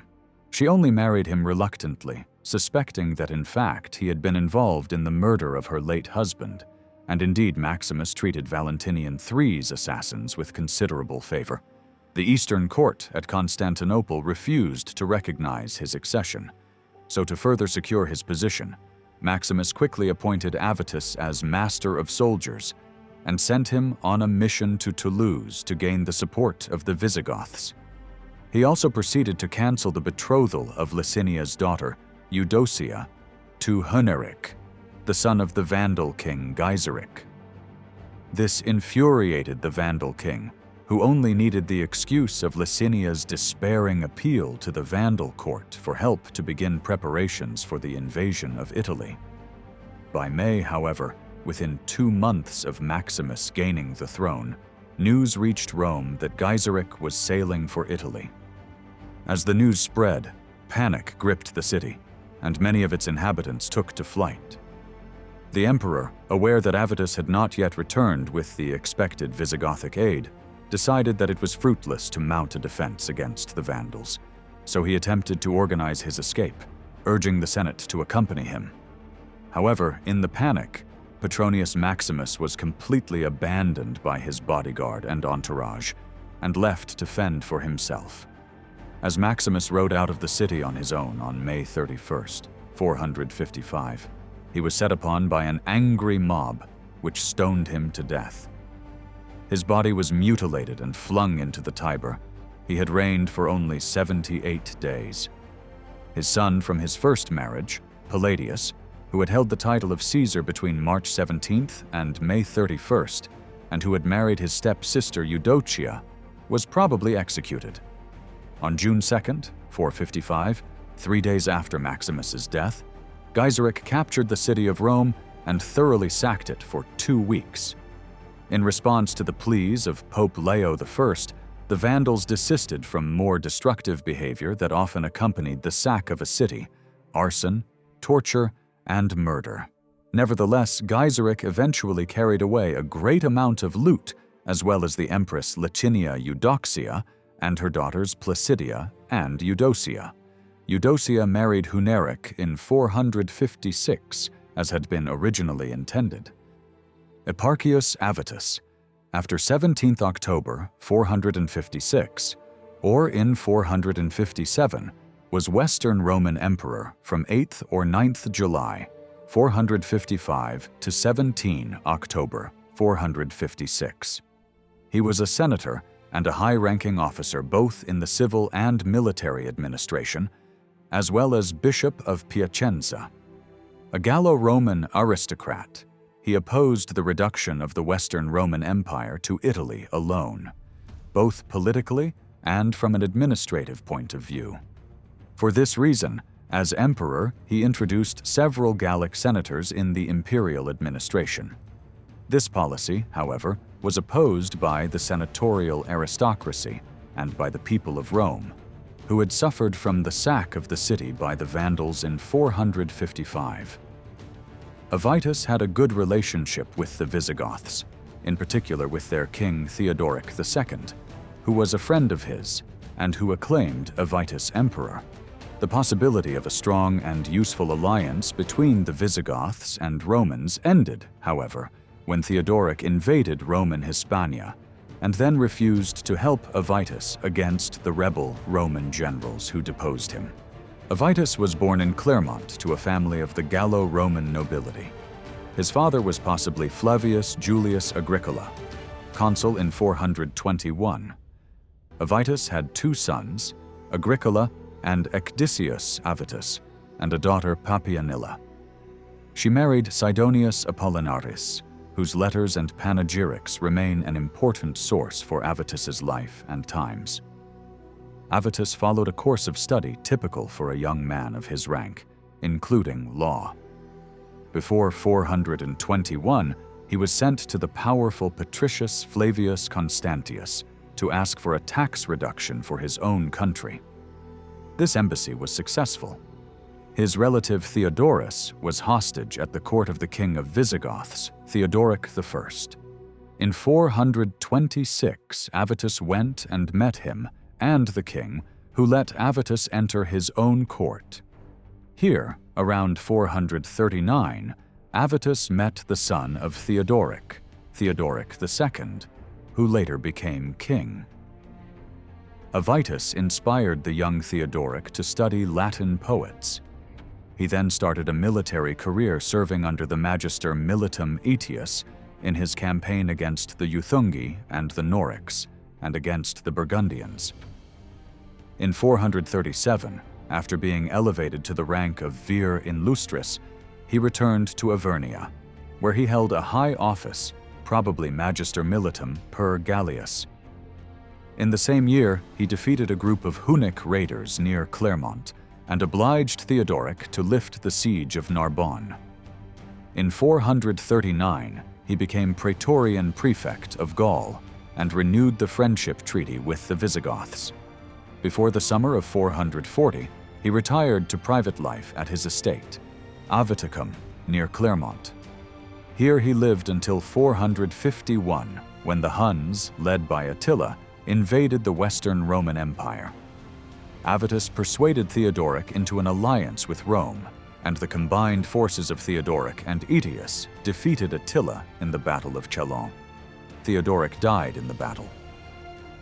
In the late spring of 455, Avitus was recalled to service by Emperor Petronius Maximus and was elevated to the rank of Magister Militum, probably praecentilis. Maximus sent Avitus in an embassy to the court of Theodoric II, who had succeeded to his father at Toulouse. This embassy probably confirmed to the new king and his people the condition of federati of the empire and asked for their support for the new emperor. While Avitus was at Theodoric's court, news came of the death of Petronius Maximus and of the sack of Rome by the Vandals of Gaiseric. Theodoric acclaimed Avitus emperor in Toulouse. On 9th July, the new emperor was acclaimed by the Gallic chiefs gathered in Virnum, near Arelate, and later, around 5th August, before Avitus reached Rome, he received the recognition of the Roman Senate. Avitus stayed in Gaul for 3 months to consolidate his power in the region that was the center of his support, and later went to Italy with a Gallic army, probably reinforced with a Gothic force. He probably traveled to Noricum to restore the imperial authority in that province, and then passed through Ravenna, where he left a Gothic force under the new Patricius and Magister Militum Remistus, a Visigoth. On 21st September, finally, he entered Rome. The effective power of Avitus depended on the support of all the major players in the Western Roman Empire in the mid-5th century. The new emperor needed the support of both the civil institutions, the Roman Senate and the Eastern Roman Emperor Marcian, as well as that of the army and its commanders and the Vandals of Gaiseric. On 1st January 456, Avitus took the consulate, as traditionally the emperors always held the consulate in the first year upon assuming the purple. However, his consulate sine collega was not recognized by the Eastern Court, which nominated 2 consuls, Ioannis and Vorenus. The fact that the 2 courts did not agree on a couple of consuls, but each nominated its own means that despite the efforts of Avitus to receive the recognition of the Eastern Emperor, the relationship between the 2 halves was not optimal. Treaties under Marcian and a treaty of 442 between Emperor Valentinian III and the Vandal king Gaiseric had failed to reduce Vandal incursions and raids along the Italian coast. Avitus's own effort secured a temporary winter truce with them, but in March 456, Vandals destroyed Capua. Avitus sent Ricimer to defend Sicily, and the Romans defeated the Vandals twice, once in a land battle near Agrigento and another in a naval battle off Corsica. During the reign of Avitus, the Visigoths expanded into Hispania, nominally under Roman authorization, but actually in their own interests. In 455, Avitus had sent an ambassador, Comes Fronto, to the Suebi, and then to Theodoric II to ask them to formally recognize Roman rule. When the Suebi invaded the Roman province of Hispania Tarraconensis, the Visigoths attacked and defeated them 5th October 456 at the Campus Perimus, 12 miles from Astorga, on the banks of the Orbigo, subsequently occupying the province as nominal federati of the empire. In the meantime, resentment amongst the population of Italy against the foreigner Avitus grew. The Gallic Roman emperor had given to other members of the Gallic Roman aristocracy many key offices of the public administration usually filled by Romans. Furthermore, the population of Rome, devastated by the sack of Rome, suffered from food shortages due to the Vandal control of the naval routes, aggravated by the requirements of the foreign troops that had arrived with Avitus. The imperial treasury was almost empty, and after disbanding his Visigoth guard because of popular pressure, Avitus was obliged to pay their huge wages by melting down and selling the bronze of some statues. Counting on the popular discontent, on the disbandment of the imperial guard, and on the prestige gained through their victories, Ricimer and the Comes Domesticorum Majorian rebelled against Avitus. The emperor was obliged to leave Rome in early autumn and to move north. Ricimer had the Roman Senate depose Avitus and ordered the murder of the Magister Militum Remistus in the Palatium at Classe, ancient port of Ravenna, on 17th September 456. Avitus decided to react. First he chose Messianus, one of his collaborators in his embassy to the Visigoths, ordered by Petronius Maximus, as the new Magister Militum. Then he probably went to Gaul to collect all the available forces, probably the Visigoth Guard he had just disbanded. Finally, he led his forces against the troops of Ricimer, near Piacenza. The emperor and his army entered the city and attacked the huge army led by Ricimer. But after a great massacre of his men, including Messianus, Avitus fled on 17th or 18th October 456. In the immediate aftermath, Ricimer spared his life, but forced him to become Bishop of Piacenza.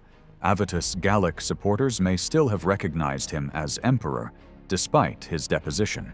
Sidonius Apollinaris tells of a failed coup d'etat in Gaul, organized by one Marcellus, and probably aimed at bringing Avitus back on the throne.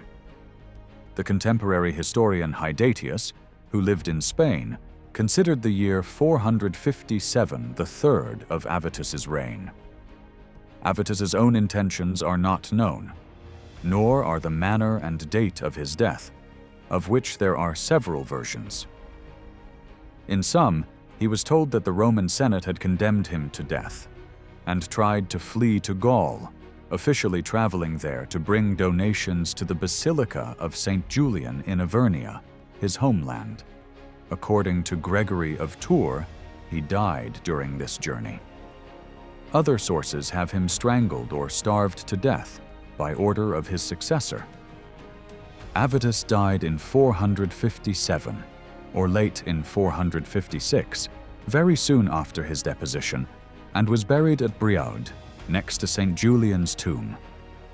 Flavius Ricimer, Latin pronunciation, was a Romanized Germanic general who effectively ruled the remaining territory of the Western Roman Empire from 456 until his death in 472. Deriving his power from his position as Magister Militum of the Western Empire, Ricimer exercised political control through a series of puppet emperors. Ricimer's military office and his dominance over the empire led to historians such as J.B. Bury to conclude that he was a link between previous magistri militum, such as the Vandal Stilicho, and the Germanic king of Italy, Odoacer. Odoacer deposed Western Emperor Romulus Augustulus in 476, in an act often considered to mark the fall of the Roman Empire. Ricimer was the son of Recula, the Suevic king of Galicia. His mother was the daughter of Wallia, king of the Visigoths. It has been surmised that such an alliance between the Suevi and the Visigoths would have been made before Wallia's death in 418, after which Wallia's successors may have become hostile toward the family members of the deceased king. As entry into the Western Empire's military was a frequently used option for losers of struggles for leadership among the barbarians, Ricimer's family would have thus entered the service of Rome. Ricimer himself later married the sister of Gondioc, the king of the Burgundians. According to Sidonius Apollinaris, Ricimer served under the Magister Militum, Flavius Aetius, alongside the Comes Domesticorum Majorian, whom he befriended. A power vacuum was created in the Western Empire after the events of 454 and 455, which saw the consecutive murders of Aetius and of the Western Emperor Valentinian III, who had been responsible for the Magister Militum's assassination. After the assassinations, the Roman senator Petronius Maximus proclaimed himself emperor. Petronius, however, was killed by a Roman mob immediately prior to the Vandal sacking of the city in 455. After the sack, the Visigothic king Theodoric II proclaimed as Emperor Avitus, the Roman military commander in Gaul. In return for Theodoric's support, Avitus agreed to allow the Visigoths to enter Suevi-controlled Hispania. Theodoric consented to Avitus's offers, and the new emperor, with the Visigoths under his command, marched on Rome to secure the throne. Avitus named the Visigothic remistus as Magister Militum, a position which had been vacant since Aetius's death. Following the arrival of Avitus in Rome, Majorian gave his support, albeit reluctantly, to the new emperor. Avitus subsequently appointed Ricimer as a comes, or Count of the Empire, a prominent military position. By this point, however, the Western Empire encompassed the Italian peninsula and portions of southern Gaul, which were mere fractions of the territory held by Rome in previous centuries. Ricimer raised an army and navy from the Germanic mercenaries available to him, and commenced campaigns directed against barbarian tribes in conflict with the empire. Ricimer achieved his first important victory in 456 when he defeated the Vandals in a naval battle. Although Priscus wrote that Avitus had sent him to Sicily to engage the Vandals, Hydatius states he defeated the Vandals near Corsica. After his Mediterranean victory, Ricimer was appointed by Avitus as Magister Militum Praesentialis, the commander of the Western Empire's field army in Italy, and effectively the second highest rank available to a general of the West. Ricimer used his new position to assist his colleague Majorian in plotting against Avitus, who had not yet been recognized as Emperor of the West by Marcian, the Eastern Emperor. Ricimer and Majorian convinced the Roman Senate to authorize a military expedition against Avitus, who had established himself at the imperial capital of Ravenna. The two led an army against an imperial force commanded by the Magister Militum Remistus and defeated it at Piacenza on October 16, 456. They then besieged Avitus in Ravenna, which fell. Avitus was captured, forced to assume the bishopric of Piacenza, and finally executed. With the Western throne vacant, the new Eastern Emperor, Leo I, granted Ricimer the title of Patrician and the rank of Magister Militum on February 28, 457.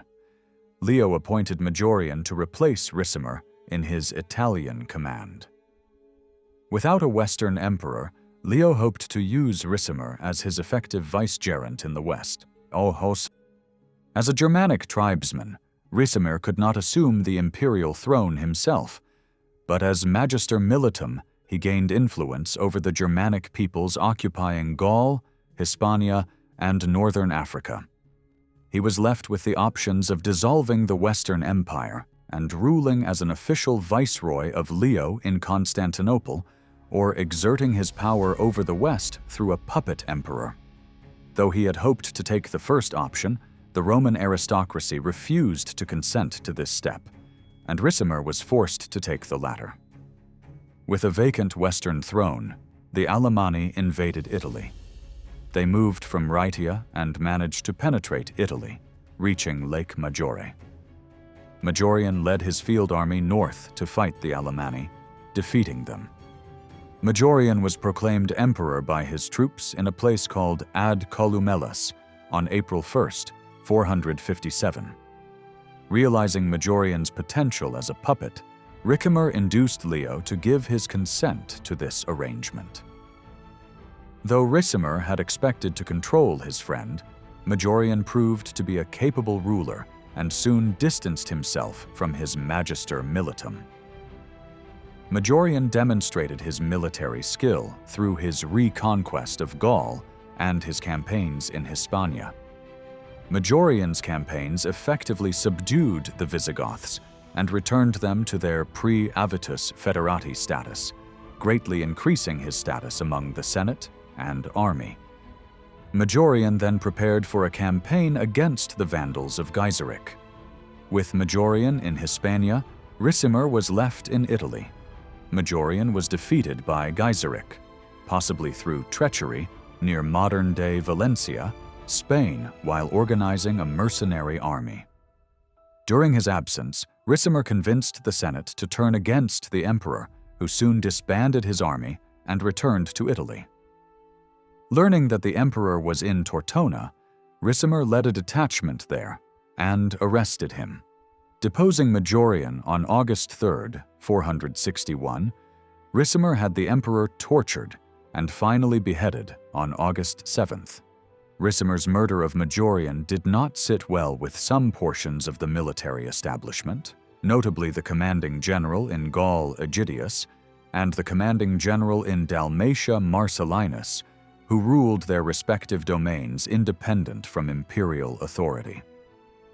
These two generals entered open hostilities with Ricimer and refused to recognize Ricimer's position.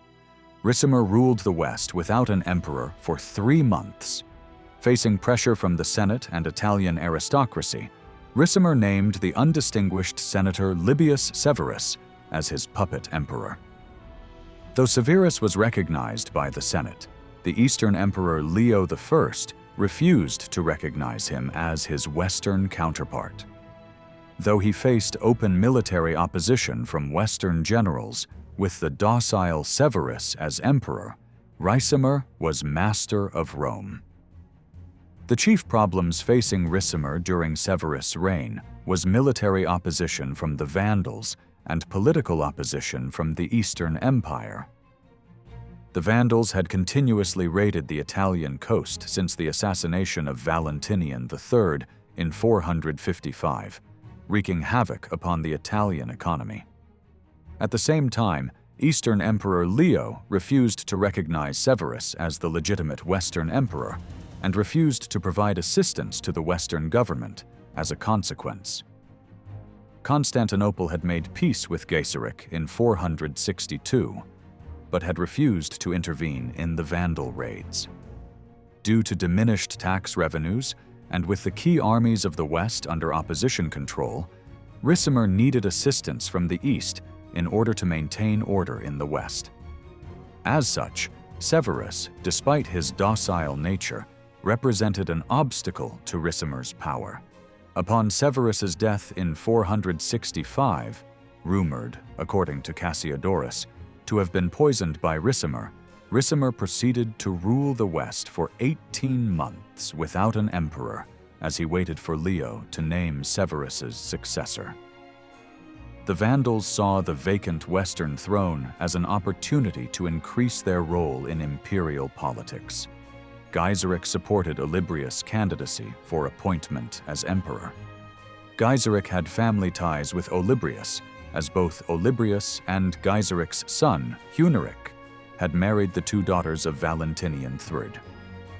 With Olybrius on the throne, Gaiseric would become the real power behind the throne in the West, replacing Ricimer.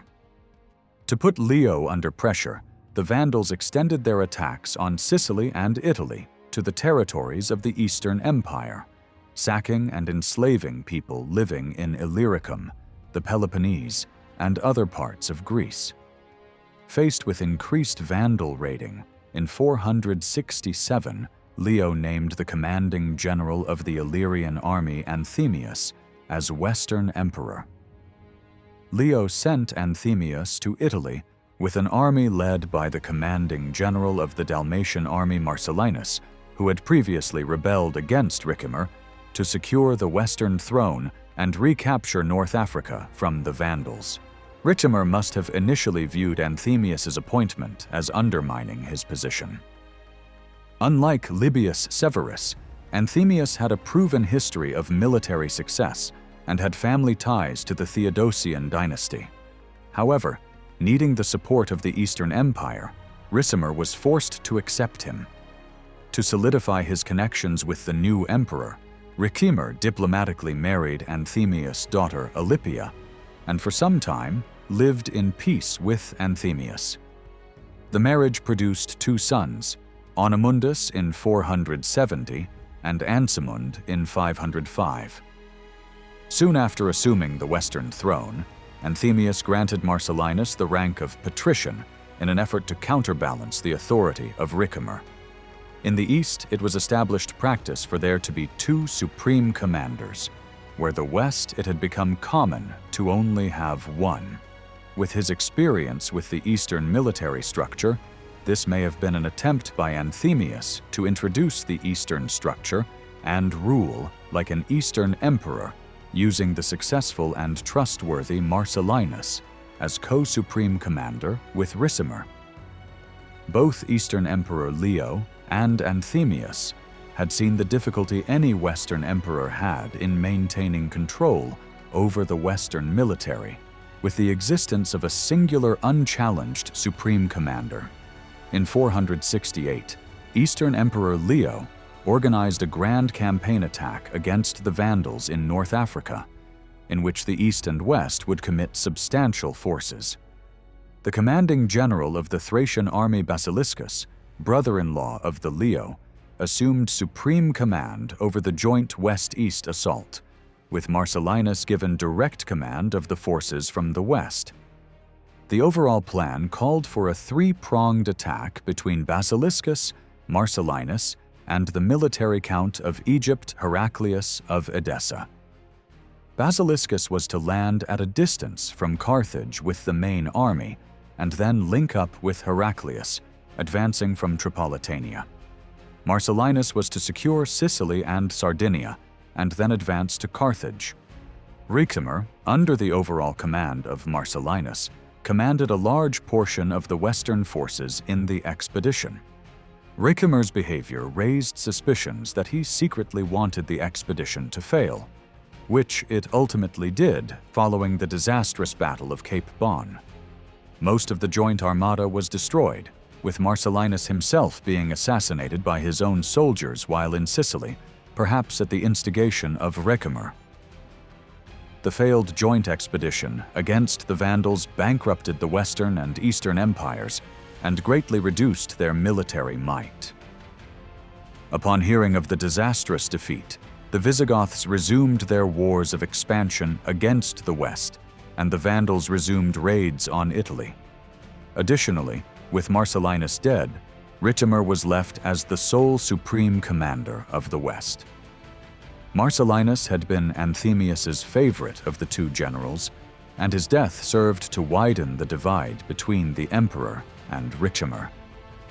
The tipping point of their relationship was the trial of Romanus, the imperial chancellor and supporter of Ricimer, whom Anthemius accused of treachery and condemned to death in 470.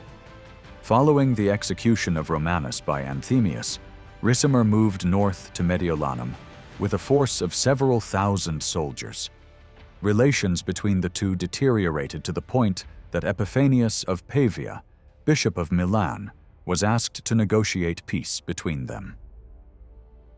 Despite the bishop's efforts, open warfare broke out between Ricimer and Anthemius again in 472. Ricimer, along with his barbarian mercenary units, marched on Rome. Besieged, Anthemius took refuge in St. Peter's Basilica. The Eastern Emperor Leo dispatched Olybrius to mediate a truce between Ricimer and Anthemius, but according to John Malleolus, had sent a secret letter to Anthemius, urging him to kill Olybrius. Ricimer intercepted the letter, showed it to Olybrius, and had him proclaimed emperor. The siege lasted for 5 months. Ricimer finally entered the city and succeeded in separating the port on the Tiber from the Palatine, starving the supporters of the emperor.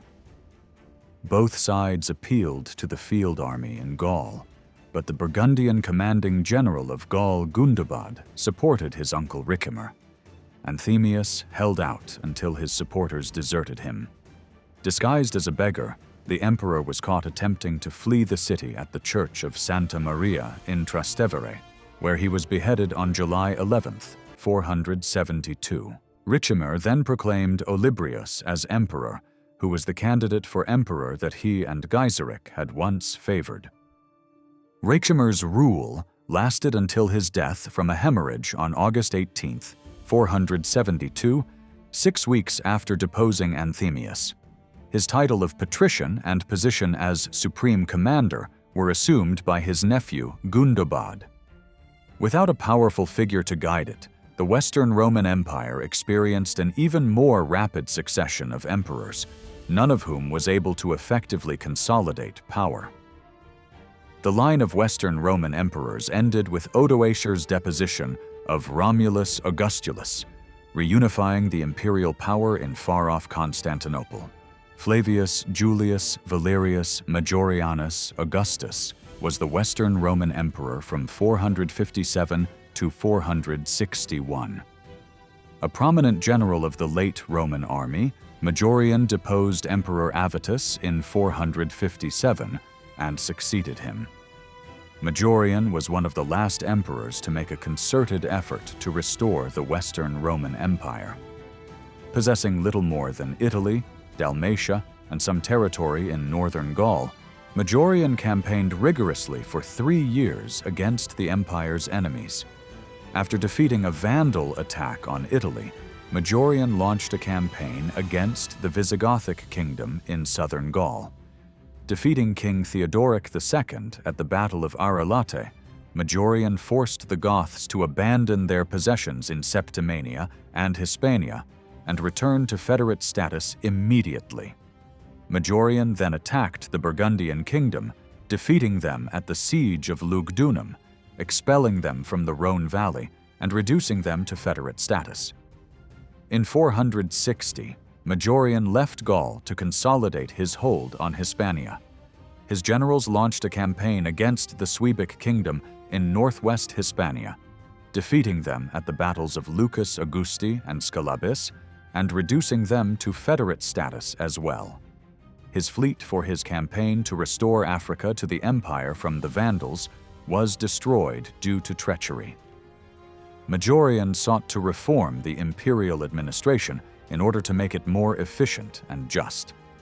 The powerful general Ricimer deposed and killed Majorian, who had become unpopular with the senatorial aristocracy because of his reforms. According to historian Edward Gibbon, Majorian presents the welcome discovery of a great and heroic character, such as sometimes arise in a degenerate age to vindicate the honor of the human species. The life of Majorian and his reign are better known than those of the other Western emperors of the same period. The most important sources are the chronicles that cover the second half of the 5th century, those of Hydatius and Marcellinus Comes, as well as the fragments of Priscus and John of Antioch. Besides these sources, which are useful also for the biographies of the other emperors, some peculiar sources are available that make Majorian's life known in some detail, both before and after his rise to the throne. The Gallo-Roman aristocrat and poet Sidonius Apollinaris was an acquaintance of the emperor and composed a panegyric that is the major source for Majorian's life up to 459. As regards his policy, 12 of his laws have been preserved. The so-called Novellae Maioriani were included in the Breviarium that was compiled for the Visigothic king Alaric II in 506, and helped to understand the problems that pressed Majorian's government. Majorian was probably born after 420, as in 458 he is defined a juvenis, a young man. He belonged to the military aristocracy of the Roman Empire. His grandfather of the same name reached the rank of Magister Militum under Emperor Theodosius IV, and as commander-in-chief of the Illyrian army, was present at his coronation at Sirmium in 379. The daughter of the Magister Militum then married an officer, probably called Doninus, who administered the finances of Aetius, the powerful Magister Militum of the West.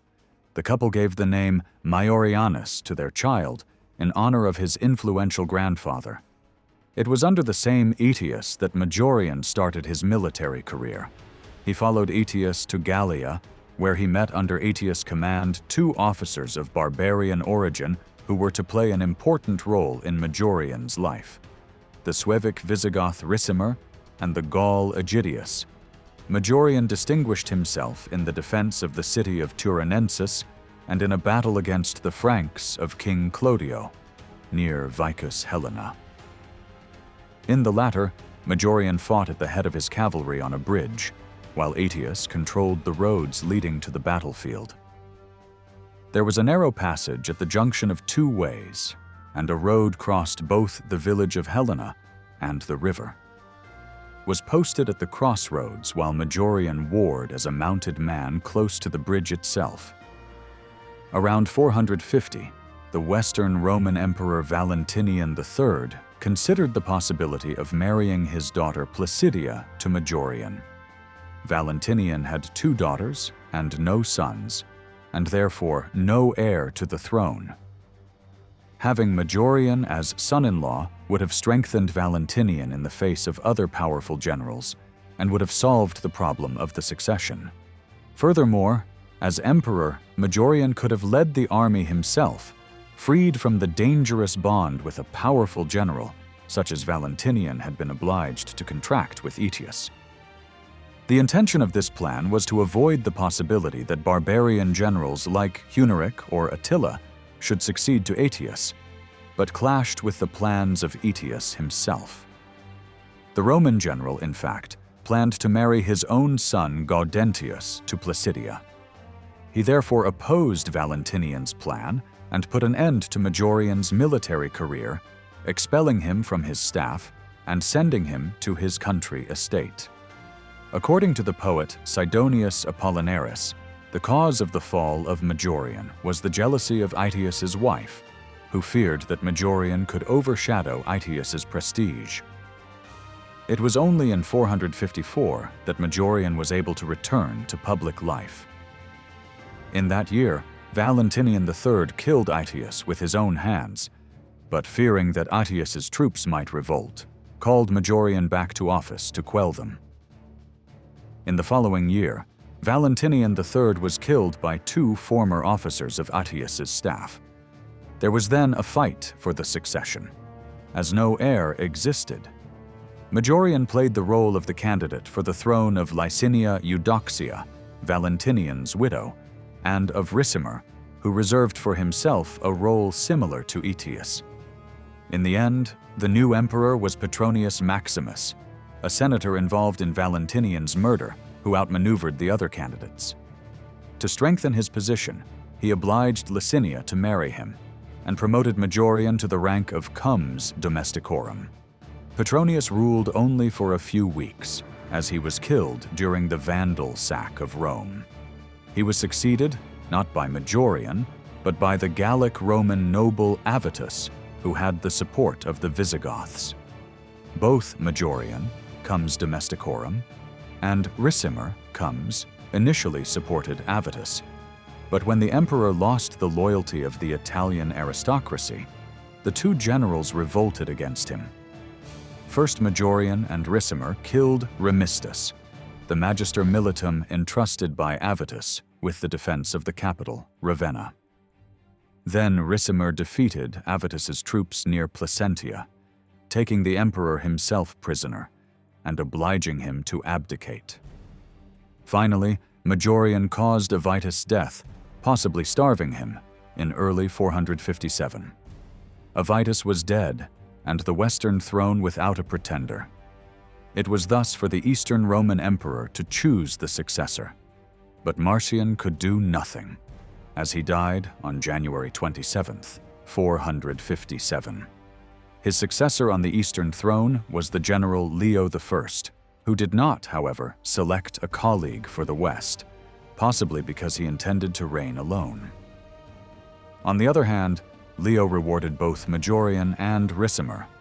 The former was appointed Magister Militum, the latter Patricius and Magister Militum. While the situation was in a precarious equilibrium, a troop of 900 Alemanni invaded Italy. They entered from Moratia and penetrated Italian territory down to Lake Maggiore. There they were intercepted and defeated by the troops of Comes Burco, sent by Majorian to stop them. The savage Aleman had scaled the Alps and had emerged, plundering the Roman land. He had sent 900 foemen to scour for booty. By this time you were master, and you sent forth Burco with a band of followers. Fortune brought about a triumph, not through numbers, but through their love of you. You fought with the authority of a master, but the destiny of an emperor. This victory was celebrated as Majorian's own, and the Magister Militum was acclaimed emperor by the army on April 1st, 6 miles outside Ravenna, at a place called Ad Columellas, at the Little Columns.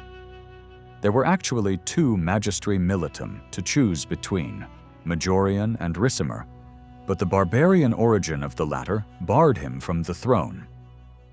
Ricimer could, however, expect to exert a great influence on the new Western emperor, because of their relationship dating back to the time of their service under Aetius, and because of his control of the army as Magister Militum. In his panegyric to Majorian, the poet Sidonius Apollinaris tells that Majorian initially refused the election. The world trembled with alarm while you were loath to permit your victories to benefit you, and because, overly modest, you grieved because you deserved the throne and because you would not undertake to rule what you had deemed worth defending. Modern historians think that it was Leo I who initially refused to recognize Majorian as his colleague, although the general chosen by the army must have seemed the only viable candidate to the throne.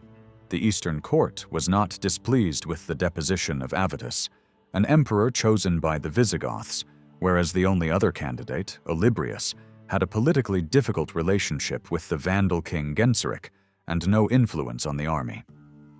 Despite this, the approval by the Eastern court of Majorian's election came late, as the new emperor was actually crowned only on December 28th.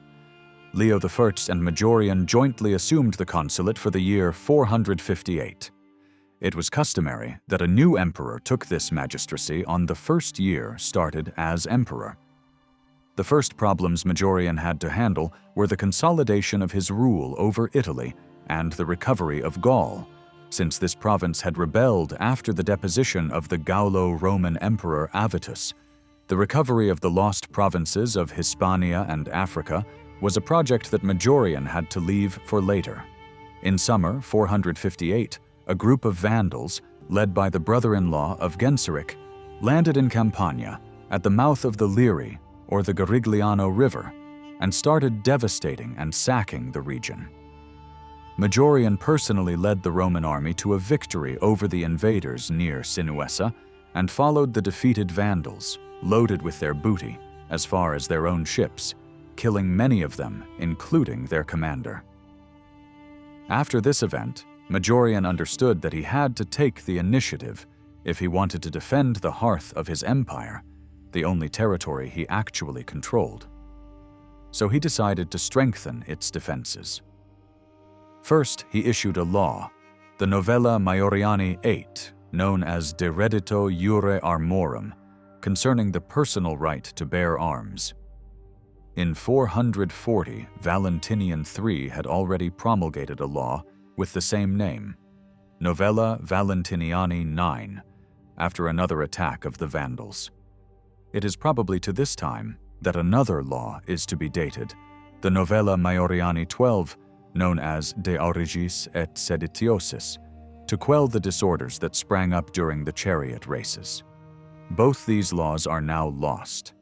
He then strengthened the army, recruiting a large number of barbarian mercenaries, among whom Gepids, Ostrogoths, Rugi, Burgundians, Huns, Bastarnae, Suebi, Scythians, and Alans. Finally, he rebuilt 2 fleets, probably those of Mycenae and Ravenna, since the Vandals had a strong navy. Meanwhile, you built on the 2 shores fleets for the upper and lower sea. Down into the water falls every forest of the Apennines. After consolidating his position in Italy, Majorian concentrated on the recovery of Gaul. When news of the deposition of the Gallo-Roman emperor Avitus arrived in Gaul, the province refused to recognize Majorian as his successor. An important clue to this is an inscription found in Lugdunum and dating to 458. According to Roman custom, the inscriptions were dated reporting the name of the consuls in office, who that year were Leo I and Majorian. This inscription, instead, records only the name of Eastern Emperor, showing that Majorian wasn't recognized as lawful emperor. Another clue is the fact that, at the death of Avitus, the citizens of Lugdunum had allowed the Burgundians of King Gondioc to occupy the city, and that they sent an envoy to Leo, and not to Majorian, to ask for a reduction of taxation. Finally, there is a record of a failed usurpation in Gaul around this time. In late 458, Majorian entered Gaul, with an army strengthened by barbarian units. The emperor personally led the army, leaving Ricimer in Italy and choosing Aegidius and the magister militia Nepotianus as collaborators. The imperial army defeated the Visigoths under King Theodoric II at the Battle of Arelate, forcing the Visigoths to abandon Septimania and withdraw west to Aquitania. The Roman victory was decisive. Under the new treaty, the Visigoths had to relinquish their vast conquests in Hispania and return to federate status. Majorian chose his trusted general Aegidius as the new magister militum per Gallius and sent an envoy in Hispania to report the victory over the Visigoths and the new treaty with Theodoric II. With the help of his new foederati, Majorian entered the Rhone Valley, conquering its populations some by arms and some by diplomacy. He defeated the Burgundians and besieged and conquered the city of Lugdunum. The rebel city was heavily fined, while the Bagaudae were forced to join the empire. Despite the fact that the Gallo-Roman aristocracy had sided with Avitus, Majorian wanted a reconciliation, not a punishment. With the intercession of Majorian, Magister Epistolarum Petrus, Sidonius Apollinaris, the son-in-law of Avitus, was allowed to deliver a panegyric in honor of the emperor, receiving in reward the appointment to the rank of Comes Spectabilis. Much more effective was, however, the granting of the tax remission that the citizens of Lugdunum had requested from Leo I.